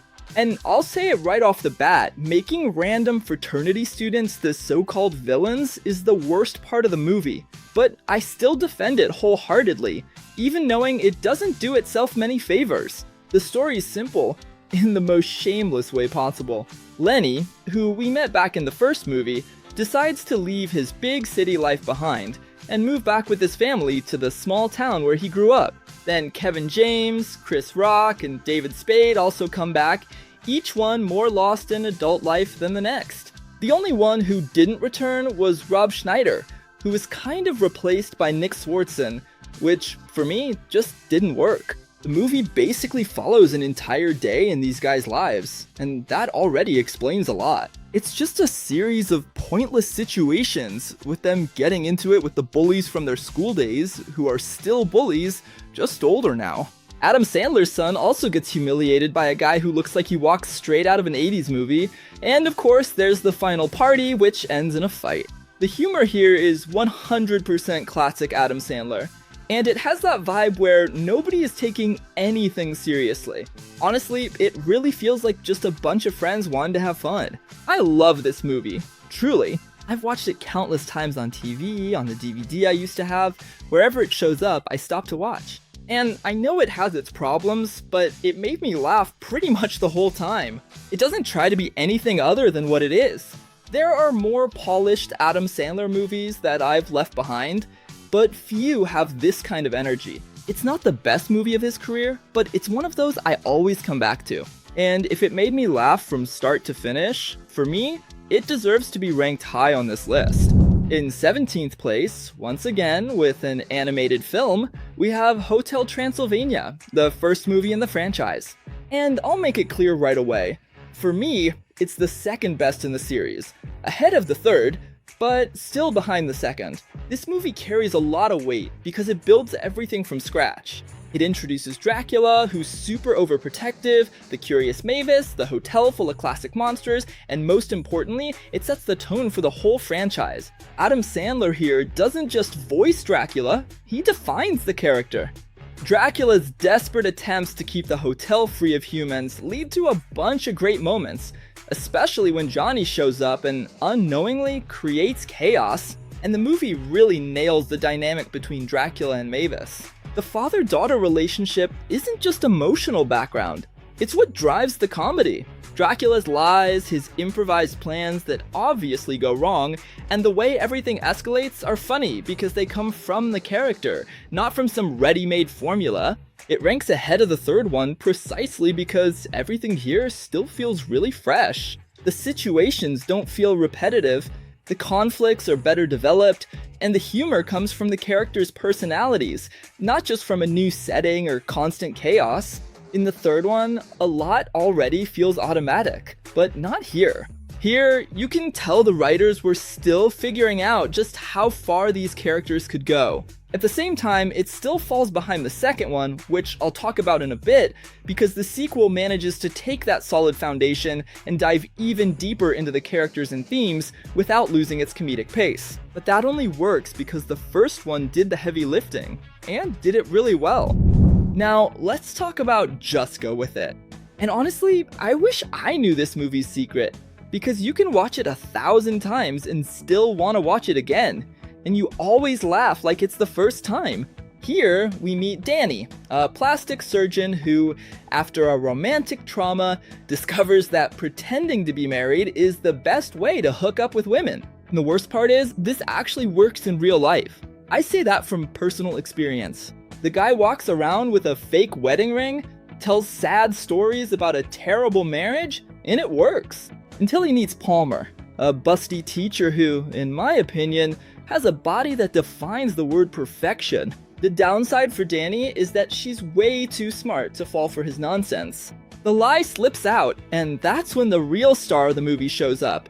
Jennifer Aniston, playing the ex-wife who never existed. And this is where the movie gets good, because the kind of ex Jennifer plays is not just any ex. She's the kind of person who's clearly just messing with Danny. And when they have to prove they're a family, two kids show up who are absolutely aware they're part of a scam. A boy who, worryingly, shows signs of being a psychopath, and a girl who's actually smarter than Adam himself. To keep the lie going, he has to travel to Hawaii, and that's when everything really falls apart. Now, talking about the humor, it's very much Adam Sandler. It's that classic Adam who's not trying to reinvent anything. He just wants you to laugh, relax, and accept that logic was left for another movie. And at least this time, it really works. Seriously, I love this movie. I really do. I've watched it so many times that I know exactly when the next joke is coming. It really hurts not to put it in the top 10, but the reason is simple and honest. At the end, when the movie needs to tie up everything it created, it chooses the most comfortable path possible. It's still fun, but it doesn't reach that level of ending that some other Adam Sandler movies manage to hit. It's way too safe in the last act, and for a movie that spent 2 hours blatantly lying, I expected something a little different. Now, the chemistry the two leads have together, that's a serious matter. They have a timing, a naturalness, and a couples vibe that makes it seem like they were really made for each other. That makes me wonder, did they have more chemistry than Adam and Drew Barrymore? Honestly, I don't know how to answer that. That's a debate I'll leave to you, because here, the chemistry is mature, comfortable, almost too real. With Drew though, it's something else. It's almost magical. I can't even explain it. And regardless of what the critics think, this is a movie I love, that I've watched countless times, that still makes me laugh even though I know all the jokes. And if you disagree, that's fine. Just don't make me fake a marriage to prove my point. It was while watching the movie I'm about to talk about that I came to the conclusion that Adam Sandler is a great actor. In my humble opinion, it's the best performance of his career, even better than another movie I'll talk about later, Reign Over Me. There's a specific moment in this movie when Adam Sandler starts talking about music, video games, and some random silly stuff with a kind of childlike sparkle in his eyes. And that's when you realize there's something off there. Not wrong as in a bad joke, but wrong in the sense that you realize how broken that guy is inside. Reign Over Me already starts off with a kind of strange energy. Charlie is always wandering around New York with messy hair, baggy clothes, and the look of someone who hasn't slept well in years. When I went to watch it, I already knew it wasn't a comedy, so that didn't catch me off guard. I was already prepared for something heavier, and even so, the movie still caught me off guard a few times. The story revolves around his reunion with Alan, Don Cheadle's character, an old college friend who is now a dentist, married, with kids, and a life that works. The two bump into each other by chance, and the contrast is immediate. On one side, you have the standard functional adult, upper middle class, and organized. On the other, there's Charlie, who lives in a constant state of depression. Little by little, we find out why. He lost his wife and daughters in the September 11th attacks, and the movie is really clever in how it reveals this. It drops the information almost in passing, as if Charlie himself is avoiding facing it head on. He simply doesn't talk about it, and that's where the best part of the movie comes in, the awkward friendship that forms between these two guys, because Alan clearly doesn't know how to handle it. He wants to help, but he doesn't know how. He does exactly what any confused adult would do. He shows up uninvited, forces conversation, gets involved where he shouldn't, and there are genuinely funny scenes because of it. Not because the movie turns into a comedy, but because the discomfort is real.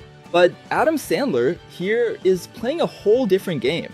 He holds everything in, he speaks softly, he avoids eye contact, and when he explodes, it's not to make you laugh, it's to make you uncomfortable. There's a specific scene in a courtroom where he finally manages to put his pain into words, and that's when it becomes very clear why this movie exists. It's not about some cute story of overcoming adversity, it's about someone who decided to stop in time because moving forward hurts too much. Now, to be totally honest, I haven't watched this movie much. It's not one I'm gonna rewatch all the time, but even so, it's easy to recognize that the real highlight here is Adam's performance. He's insanely committed, so why does this movie end up in this spot and not higher up? And the answer is that even though it has some really powerful moments, the movie sometimes feels like it's running with the handbrake on. It's afraid to go too far with some conflicts, and relies a lot on Adam's performance to carry everything. Which, to be fair, it almost always does. But as a complete experience, it doesn't hold my attention from start to finish, the way some of the movies ranked above it do, even if those other movies are dumber. Even so, it's a movie that deserves respect. This isn't the Adam Sandler you call up for laughs, it's the Adam Sandler who catches you off guard in a silly conversation about video games, and before you know it, you're dealing with grief, guilt, trauma, and you don't even know how you got there. It's a strange, melancholic film with a heavy soul. It's not easy or light to watch, but when it hits deep. In our 14th spot, we have Hotel Transylvania 2, which to me is by far the best one, ahead of both the first and the third. I don't even count the fourth one. Here, the movie does something that sequels rarely manage to do. It not only reuses what worked, but also expands the characters in a way that really works. The story revolves around Dennis, Dracula's grandson, and the big question that drives the whole movie is he gonna be human or a vampire? This conflict is simple, but it leads to much more interesting situations than you'd expect, because it hits right at Dracula's insecurity and the difference in perspective between him and Johnny, something that worked really well in the first movie. And Adam Sandler here is at the peak of his performance as the character. Dracula isn't just the over-the-top dad from the first movie, he becomes a completely neurotic grandfather trying to force his grandson to become a vampire without admitting it. The ridiculous attempts to trigger the boy's powers are some of the best parts of the franchise, because they're funny due to the exaggeration, but also because of the secondhand embarrassment of watching Dracula clearly cross the line. Another strong point is that the movie knows how to make better use of the supporting cast. Johnny stops being just a human lost among so many monsters and becomes a central figure, precisely because he accepts his son just the way he is. This creates a contrast with Dracula, who in theory preaches acceptance, but in practice is full of expectations. This is well explored, and leads to moments that I thought were really good. The first one builds the world, the second knows exactly what to do with it. Here, the humor comes from the characters' internal conflicts. It's not just external chaos. Nothing feels forced or recycled. That's why, even though it's just an animated comedy, Hotel Transylvania 2 is where the franchise hits its perfect balance between humor, characters, and story. At least for me. And it's also one of the best examples of how Adam Sandler, even just with his voice, can carry an entire movie on his shoulders. Alright, now let's talk about another Adam Sandler movie that's kind of forgotten, but it's another one I really like, a film that's almost in my top 10. And it's not just because of nostalgia or anything like that, it's genuinely a good movie. Mr. Deed's Inheritance. The story is simple, but it's simple in that Adam Sandler way. Deeds is that nice guy who lives in a tiny town and basically lives like he's an NPC. Until he finds out he inherited a huge fortune from an uncle he never even met. So out of nowhere, this regular guy, who, just to be clear, everyone loves, suddenly becomes the owner of a massive company in New York. And that's where the problems start, because the movie is basically about a guy who's way too polite, thrown into a bunch of rich, shady people, and everyone wants to take advantage of him. So a journalist gets involved in the story, pretending to be a simple girl to get an exclusive story. And does it work? Of course it does, at least for a while, because Deeds is so naive that you start to wonder how he even made it to adulthood. Now, talking about the funny parts, the movie's humor isn't about fart jokes. It goes more for that comfortable pace, with visual gags and over-the-top situations. It's not that totally outrageous Adam Sandler, but it's not his dramatic side either. It's kind of a middle ground, that point where he was still balancing heart and goofiness. It might sound strange, but it's a movie that works really well when you catch it halfway through. It doesn't try to be grand, but it also doesn't fall into total chaos. It's that kind of movie you don't choose to watch, but before you know it, you're already laughing. And maybe that's exactly why it's here. I still don't really know. After becoming a global star with his 1990s comedies, Adam Sandler joined the project of the then up-and-coming director Paul Thomas Anderson, and did something no one was expecting. He decided to get weird, but weird in a good way. This happened in the movie Punch Drunk Love, a film that stands out for featuring Adam's first introspective performance, showing that beyond comedy, he could experiment with different approaches to acting. His character is named Barry, a businessman who sells toilet plungers. He's a guy who clearly doesn't fit in anywhere and is a total disaster when it comes to dealing with people. Literally me. He doesn't talk much, blows up out of nowhere, and then keeps apologizing like he just committed a crime. Then, out of nowhere, literally out of nowhere, a piano falls onto the street. There's no context, the piano just shows up there, abandoned. He looks at it, gets confused, takes the piano into a warehouse, and that's it. Meanwhile, he stumbles onto one of the most random plots ever put in a movie, a frequent flyer mile scheme involving buying pudding. But the real heart of the film starts when he meets Lena, Emily Watson's character. And this relationship is one of the strangest things Adam Sandler has ever done in a movie. Barry makes it clear from the start that he's emotionally unstable, and she just accepts that without trying to fix him. But not everything is gentle, because Barry also ends up getting involved with a phone sex line, calling in hopes of easing his loneliness, and ends up being extorted by a group of criminals. And here, the movie plays with something wonderful. Barry is fragile, shy, and weird, but when someone messes with the only good thing that's come into his life, he becomes a completely different person. And Adam Sandler here is unrecognizable in the best way possible. He creates a character that you don't know whether you want to hug or stay away from. And maybe that's why a lot of people have never watched this movie, because it's just too strange. And even though it's an Adam Sandler movie, which people usually don't watch, this is easily one of the best performances of his career. Overall, this isn't an easy movie. It requires a bit more patience, but when it works in a unique way. It's Adam Sandler, proving that he can be so much more than the character we've gotten used to laughing at. And in the midst of so many similar movies, that already counts for a lot. And now we're ready! At number 11, just missing the top 10, we have to talk about one of the craziest, most underrated, and at the same time, most daring movies of Adam Sandler's career. You Don't Mess with the Zohan. And I'll start by confessing something.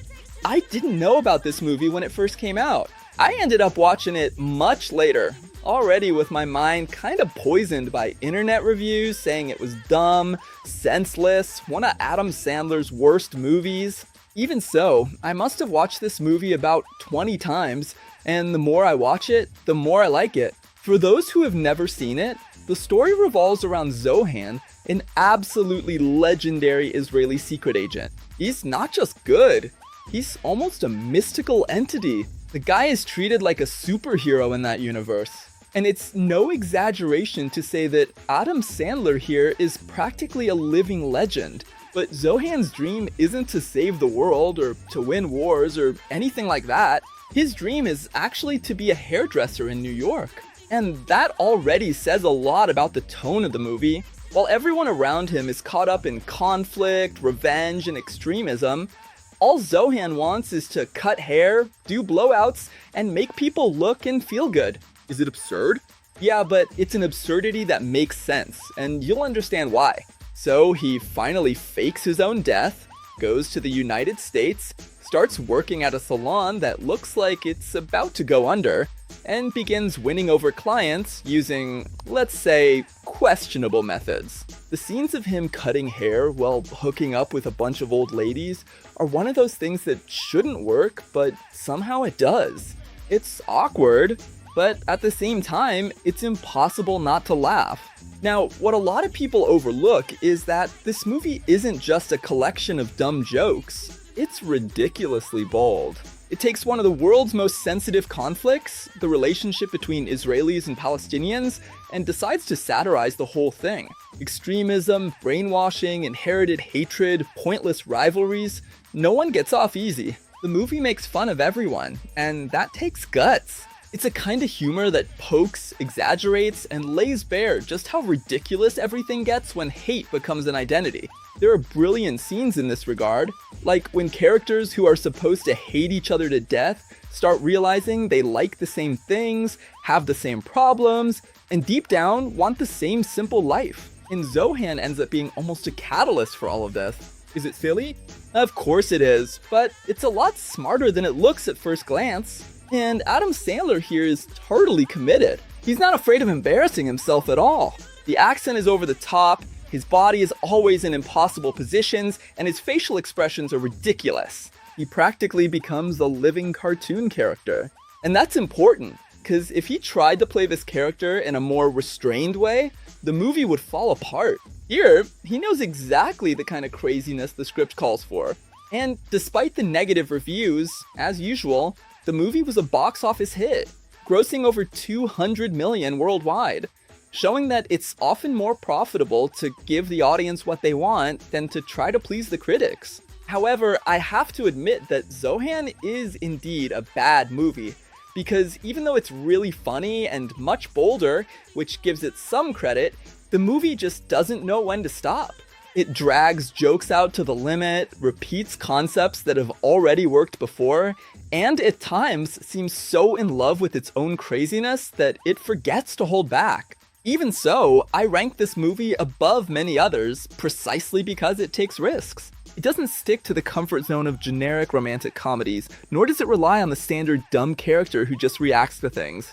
Zohan moves the world around him, and in a completely twisted way, he delivers a surprisingly optimistic message. Maybe we take everything too seriously, including hate. This is the kind of movie that a lot of people dismiss after just 2 scenes, but if you go along with the joke, accept the silliness, and pay a little more attention, you realize that behind the bad taste humor, there's a film that pokes at real wounds, using the only weapon it has, exaggeration. And now, as we dive into our top 10, pretty much every movie I'm about to mention, except for 2, no exaggeration, I must have watched about 20 times, and 2 of them more than 50.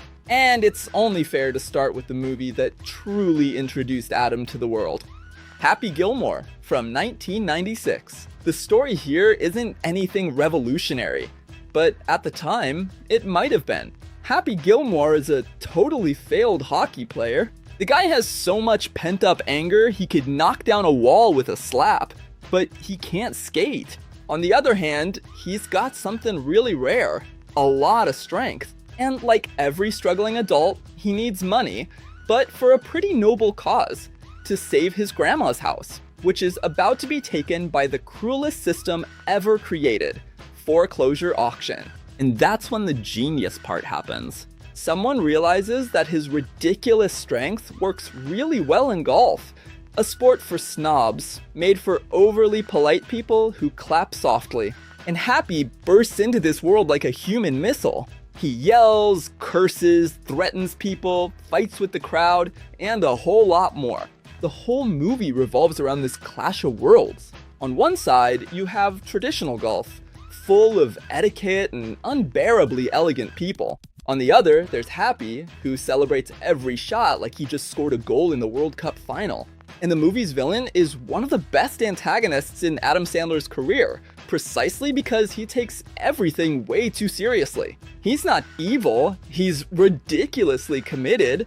The humor here is straightforward, physical, and kinda dumb. And I mean that as a compliment. There's no complicated subtext. The movie knows exactly what it is. Here, for the first real time, he finds the character that would define his career. The emotionally unstable adult with a simple moral code. And yes, I know, a lot of people think this movie is dumb, and it is, but it's the kind of dumb that's actually good. Unlike some of his later movies, which feel like they were made on autopilot, here you actually feel something. Even though Billy Madison was his big hit before, it's here that Adam Sandler truly becomes a leading man. Here, he carries the whole movie on his back, without relying just on random jokes or the cast around him. And why is this one ahead of Zohan, for example? And the answer is that here, at least, everything is more controlled. The movie knows when to stop. It doesn't fall in love with its own jokes so much that it repeats everything 3 times. There's exaggeration here, but it's a precise kind of exaggeration. It's nothing revolutionary, nor very original, but it works so well that it became a reference point. Going straight from a dumb, typical Adam Sandler movie to another one that a lot of people don't even know he made. It didn't air on afternoon TV, it didn't become a meme, and maybe that's exactly why it worked, at least for me. because I know a lot of you prefer his other kind of movie.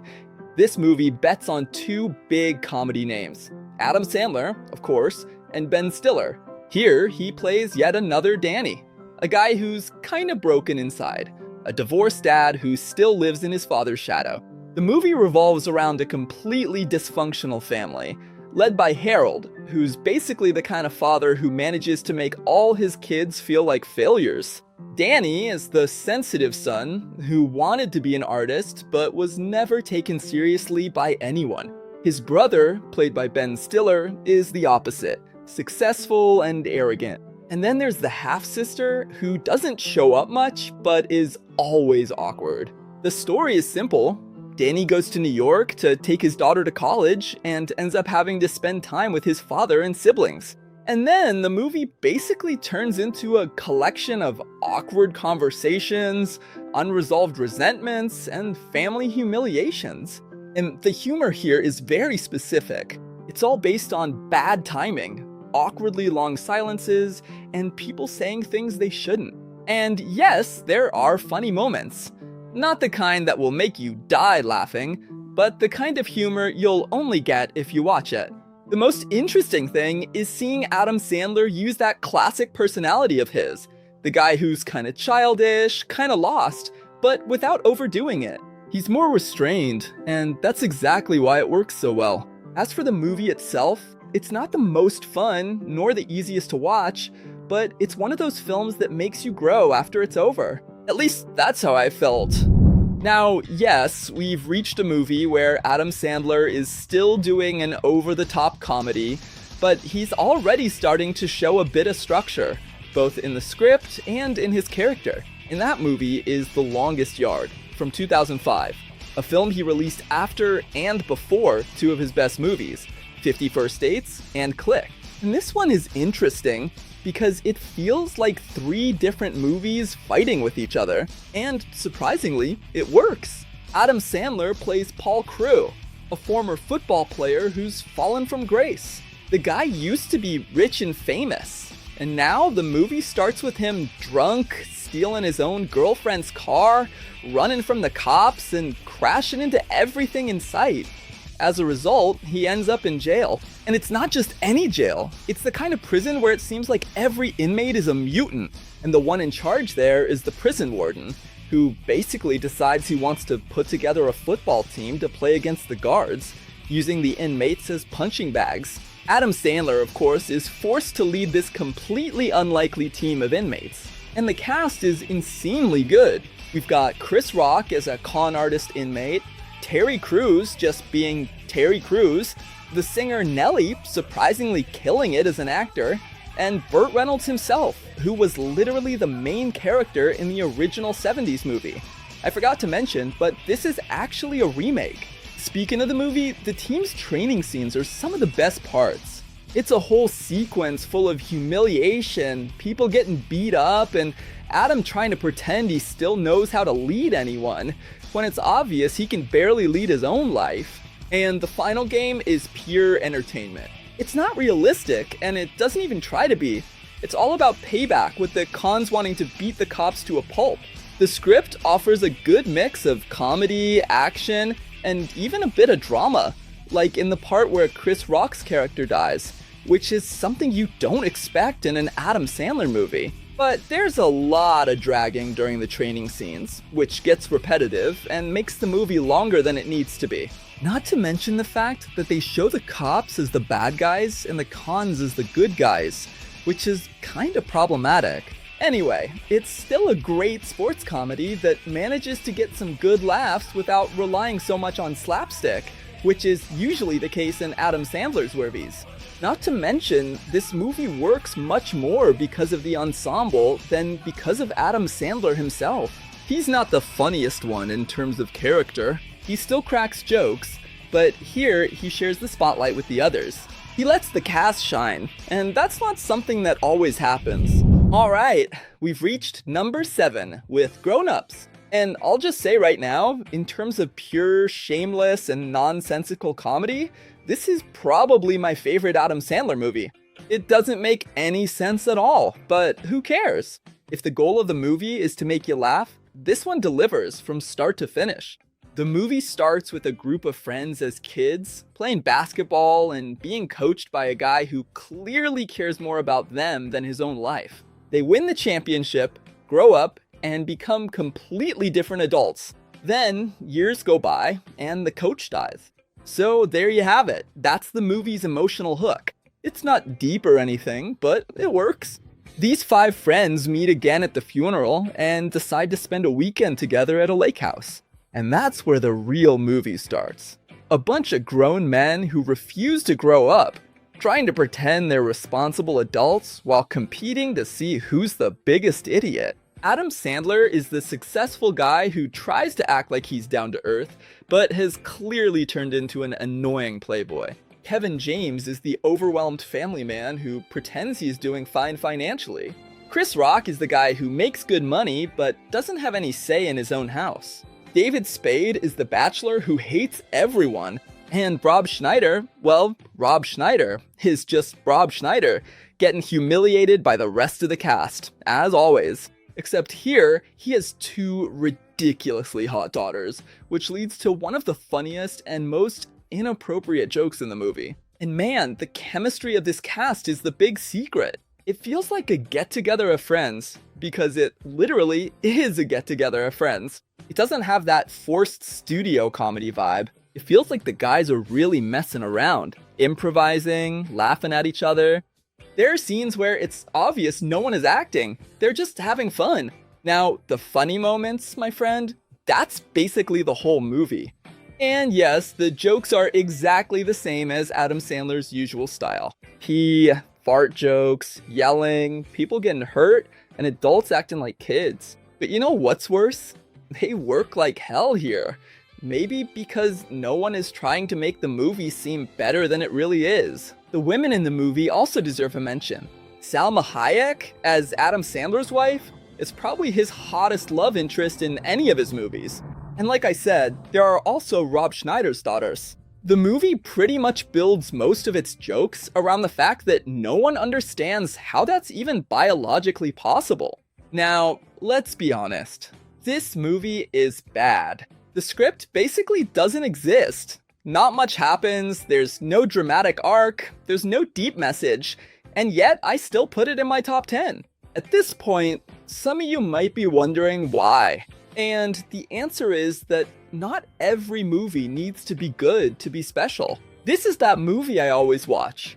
If it's on TV, I leave it on, because it always works.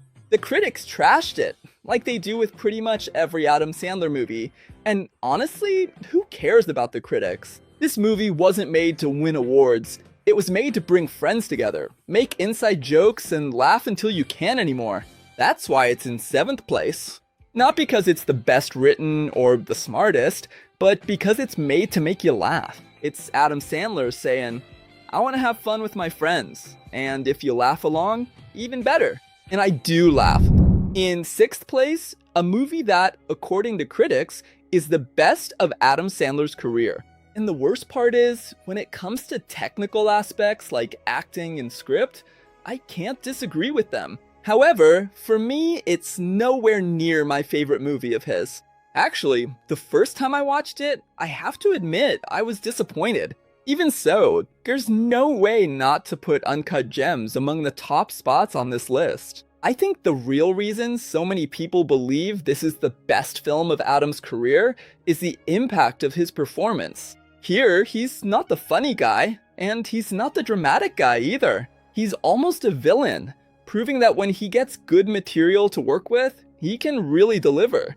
The script is smart, and the direction does a good job of keeping everything cohesive, despite the film's frantic pace. The only downside is the excess of subplots and characters that, in the end, don't serve much purpose.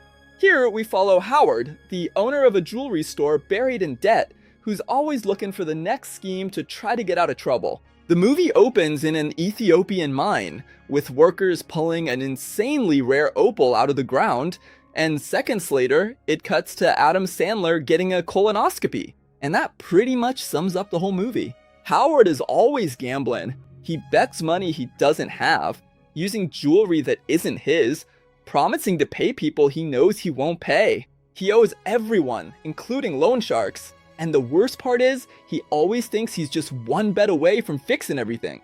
So when he manages to get his hands on this incredibly rare opal, he sees it as his ticket to salvation. He truly believes that it can change everything. And the movie goes out of its way to show just how irrational this obsession is. Because while he's dreaming of millions, his life is completely falling apart. His wife hates him, his kids don't respect him, his mistress is clearly there more for the money than for him, and even so, he keeps wheeling and dealing and lying like he's some misunderstood genius. Now, let's talk about the acting. And yes, Adam Sandler is on fire here. This might be the most intense performance of his career. It's a selfish character, completely incapable of learning. And unlike pretty much every other movie he's done, there's no redemption here. But even though it's technically flawless, really well acted, and extremely bold, this is a movie I have absolutely no desire to watch again. I admit it's a good movie, sure, but I just don't want to sit down and watch it. And that's the main point. This is a movie that's different from his usual stuff, totally outside his comfort zone. Before, Adam Sandler was the guy known for over-the-top comedies or restrained dramas. Here, he's a chaotic protagonist who refuses to learn any lesson. And interestingly, after this movie, he didn't continue down that path. He proved he could do it, but he didn't seem interested in repeating it. For me, the movies I'm gonna mention in the next spots have something this one doesn't: connection. These are movies I go back to, that I watch again, and that stay with me. Uncut Gems, on the other hand, is an experience. One of those you live through once, or blown away by, but never want to watch again. It might surprise a lot of people, but in 5th place, I put the movie Big Daddy from 1999. The story starts by introducing Sonny, who might be one of the most interesting characters in Adam Sandler's career. The guy is over 30, lives alone, gets by on a small legal settlement, and spends his days doing absolutely nothing productive. The problem starts when everyone around him begins to grow up, but Sonny stays stuck in time, until his girlfriend basically looks at him, sees he has no future, and leaves him behind. And that's when Sonny, with his ego bruised, comes up with a brilliant idea. To prove he's responsible, just to prove it mind you, he decides to take care of a child. And this kid just shows up at his apartment because the mother leaves her son there with a note and takes off, like she's dropping off a Shopee package. And the movie goes on as if this is completely normal. The boy's name is Julian, and their relationship starts off completely wrong, which ironically leads to the best scenes in the movie, because Sonny doesn't teach the kid anything an adult should. On the contrary, he teaches him everything that's wrong. The movie's humor works really well when it leans into this. Sonny doesn't suddenly become a responsible dad, he messes up a ton. And the most curious thing is that in the middle of all this mess, the movie starts to build something genuine. Sonny forms a real bond with the kid, and that's where the heart of the movie comes at. It's not about becoming the perfect dad, it's about being there. The problem is, the more the movie tries to act grown up, the more it stumbles. The courtroom scene feels like it was written by someone who's never seen a trial before. The judge already knows he lied, everyone knows he lied, and yet the movie drags it out as if it were some big moral dilemma. But this part, I'm gonna defend. The movie makes a bold choice for a comedy. Sonny doesn't get to keep the kid. Julian goes back to his biological father. And that's great, because the movie understands that the experience wasn't the ultimate prize. It was a lesson. And that elevates the movie more than it seems, because it doesn't reward the lie. It rewards the transformation. Sonny ends up different from how he started. Still imperfect, but now with direction. That's why this movie ranks so high on this list, because besides my fondness for it, I'll admit, it's a really funny film, with some of the most iconic moments of Adam Sandler's career, but it also lays bare a phase when he still relied too much on convenient plot devices. It works much more because of the chemistry between Adam Sandler and the kid than because of the story itself.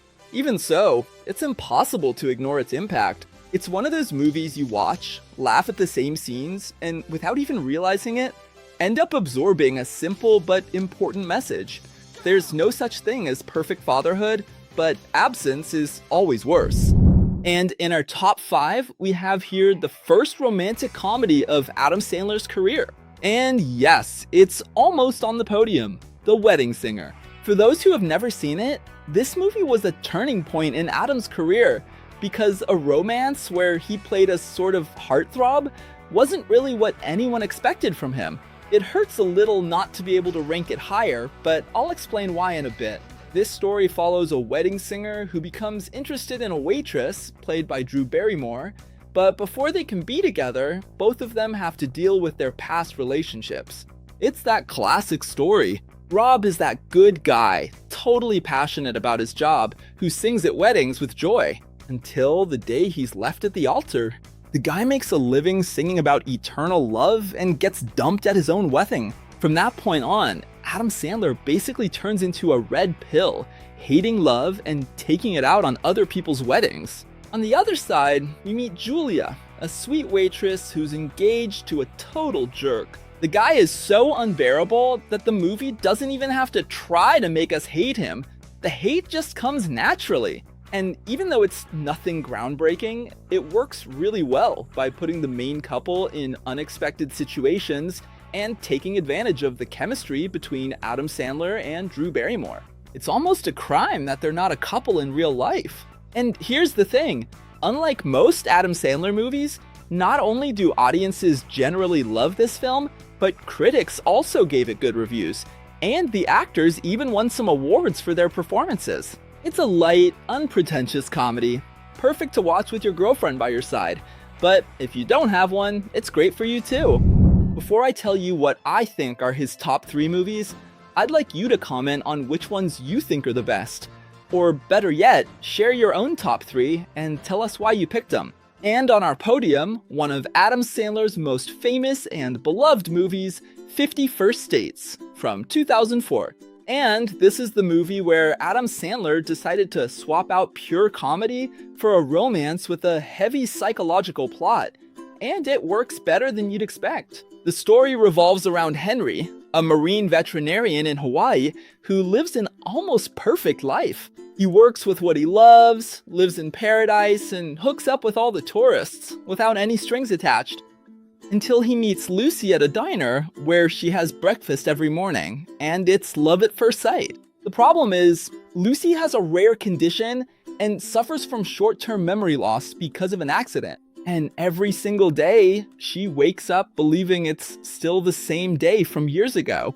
And every day, her family keeps up this illusion with fake newspapers, repeated birthdays, and having to watch the same movie over and over again. And that's where the highlight of the movie begins, because Henry has to win over the same woman every single day. He tries a different approach. The funny parts aren't just random jokes, but the crazy creativity of his attempts. There's him faking an accident, acting like a complete idiot, and then there's Rob Schneider, who shows up with a totally questionable Hawaiian accent and ends up getting beat up by Lucy. But the movie takes a turn when Henry realizes it's not about winning someone over, it's about emotional responsibility. Henry starts to wonder if it's fair to make someone fall in love with you over and over again, without her having a choice the next day. And the movie doesn't shy away from that. The ending is simple, but it breaks away from the usual formula. Lucy still has amnesia.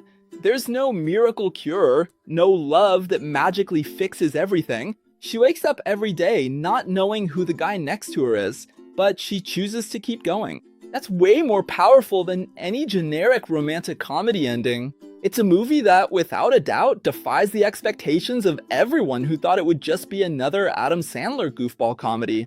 And even though it's one of his most well-known and highly rated films, his presence is probably the weakest point in many moments, because his style of humor has always been over the top, and that doesn't really fit with the more sensitive approach this movie was aiming for. This disconnect becomes even more obvious in the awkward scenes where he acts alongside Rob Schneider, creating situations that are kind of funny, but just don't seem to fit the style of a movie. That's the problem with him, in my opinion. If they had chosen to go with something more like Punch Drunk Love and picked a more traditional romantic comedy format, this movie probably would have become a classic of the genre. He's still funny, even with all the over-the-top stuff, but he could be so much more. Even with the issues I mentioned, this movie is almost at the top because it delivers humor, warmth, and a genuinely interesting idea without having to turn Adam Sandler into a walking caricature all the time. It was just a little short of being perfect. And in second place, missing the top spot by a hair, is the most memorable film of Adam Sandler's career, and to this day, the only movie produced by him to be nominated for an Oscar, Click, from 2006. And this isn't just another comedy movie, it's a film that catches you off guard, makes you laugh at first, but by the end leaves you in tears. And let me just say right away, this is by far the Adam Sandler movie I've watched the most. I love this movie, even with the flaws that kept it from taking first place. For those who only vaguely remember or think Click is just the movie about the remote control, let me remind you a bit about this masterpiece. In it, Adam Sandler plays Michael Newman, an architect obsessed with success and completely absent from his own life. He's that guy who always puts off the best parts of life for later. His wife is clearly tired of it, the kids want his attention, and all he can think about is work. And just to be clear, he's not the villain in his own life. He's just an ordinary guy trying to give his family the best future possible while unknowingly destroying the present. And that's where it starts to look like just another Adam Sandler comedy. He goes to a store called Bed Bath & Beyond to buy a universal remote. And there he meets Morty, a really weird guy, but that doesn't really matter here. The guy gives him the remote he asked for, but in the end, it does way more than just turn the TV on and off. The remote pauses life, skips boring scenes, rewinds to memorable and also embarrassing moments, mutes people. Basically, it turns human existence into a DVD menu. At this point, the movie starts off as one big joke. Michael mutes his boss, pauses arguments, skips sex, I don't know why, and fast forwards through anything that's even slightly inconvenient for him. It's Adam Sandler in the ultimate power mode, but using it like a complete idiot. Rob Schneider shows up, of course, as a walking stereotype, and strangely enough, it works. And every time David Hasselhoff appears as the clueless boss, the movie reminds you it's still a comedy. But then the movie changes, and it changes in a way no one was expecting, because the remote starts to learn, goes into automatic mode, and whatever he chooses becomes the default. Michael skips work once, and suddenly he's fast forwarding through years of his life without even realizing it. He misses out on small moments, thinking they're disposable, and before he knows it, his kids have grown up, his marriage has gone cold, and his father has died. And this scene, my friend, is one that a lot of people can't handle, because it's not some cheap drama. It's exactly how life is when you're not paying attention. His father is the simple guy, kinda overlooked, who just wanted to spend some time with his son, but Michael was always too busy. And when he tries to go back, it's too late. From this point on, Click stops being an Adam Sandler comedy and turns into a drama. Michael watches his own life go by as if it were a badly edited trailer. He sees his son become someone distant, his daughter grow up without him, his marriage fall apart, and even though his career works out, it's completely empty. He literally becomes a background character in his own life. And then there's the hospital rain scene, with Adam Sandler, now old, running and trying to talk to his family, trying to tell his son not to make the same mistake he did, but no one really listens. And what's most interesting is that the movie doesn't turn into a boring drama. It still has humor, which is actually a problem at times, but everything serves the story. And by the way, the visual effects and makeup in this movie make the whole experience even better. As for the ending, it's emotional and much more optimistic than real life would ever allow. However, the movie makes you leave thinking, it makes you feel kind of bad for having ignored something silly today. And for that to happen in an Adam Sandler movie, that's wild. The message of this movie is something we should remember all the time. We shouldn't waste our time in life because it's our most valuable asset. However, even though it's one of the boldest movies of Adam's career, even though it mixes dumb comedy with existential drama in a way almost no one else could pull off, it still has traces of the old Adam Sandler that sometimes break the mood. Some jokes feel a bit out of place, some of the over-the-top moments haven't aged well, and the movie takes a while to find the right tone. It only really picks up once we're already halfway through the story. If it were more like The Truman Show, for example, it would be perfect, because that movie still has humor. After all, it stars Jim Carrey, but it's used at the right moments. Here, that's not the case. In the most serious moments, out of nowhere, there's a fart joke, a dog humping, or obscene gestures, always at the wrong time. And even though I like the happy ending the movie chose to go with, I believe it would have been much better if it had ended at the moment he dies. Because as soon as he shows up alive, the movie goes back to being just another typical Adam Sandler film, with jokes and yelling, totally different from what we were seeing just seconds before. In the end, Click is that kind of movie you watch expecting to laugh, but you finish it in silence. It's Adam Sandler using everything he's built in his career up to that point to tell you something much more mature. And honestly, if this movie had been made by any other actor, it would be called underrated, cult, deep, and so on. But since it's Adam Sandler, a lot of people just ignored it. And finally, in first place, the Adam Sandler movie that managed to bring together humor, drama, emotion, incredible performances, a very well-written script, and an engaging story. Everything in just the right measure, even though it's one of his forgotten and very underrated films, Hustle, from 2022.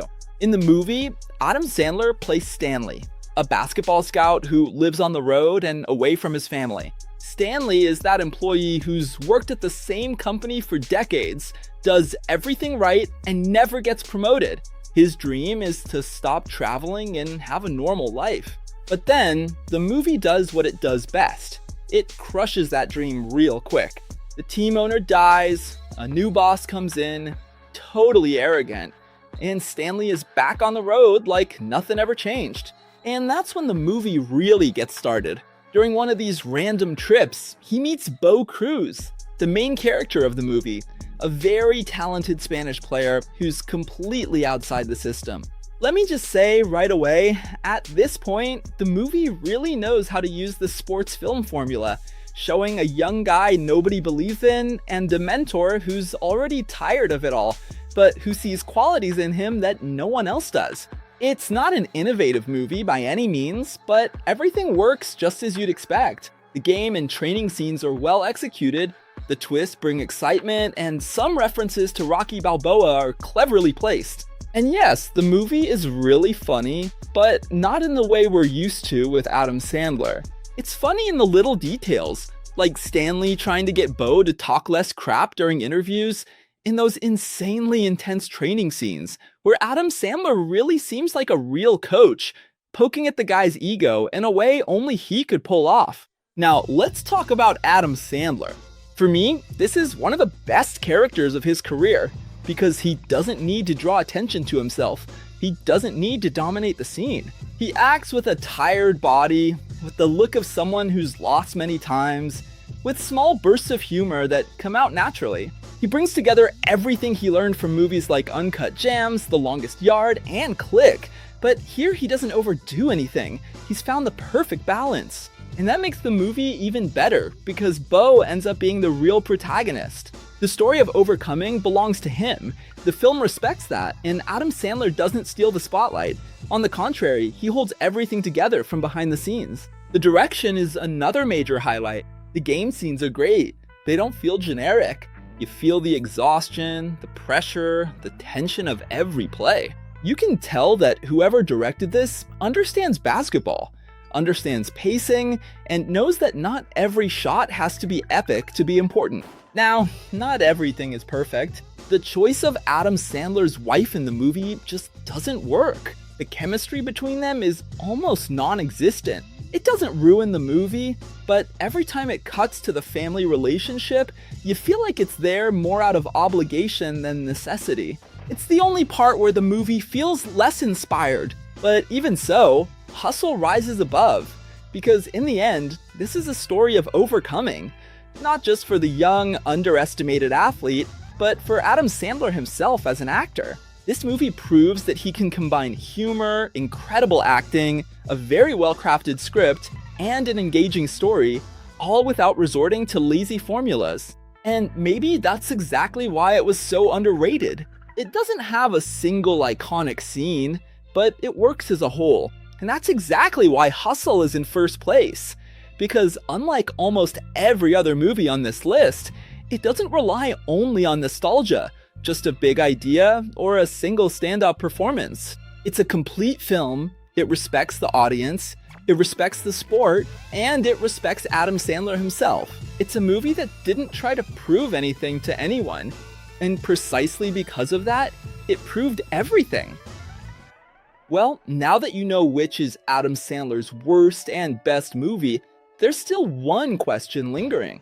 And this question is even harder to answer. Who is the hottest woman in his movies? Could it be Drew Barrymore, Kate Beckinsale, or Salma Hayek? I don't know. I admit I have a lot of doubts, but this time it's up to you to decide. Finally, I just wanted to say that making this video was totally worth it.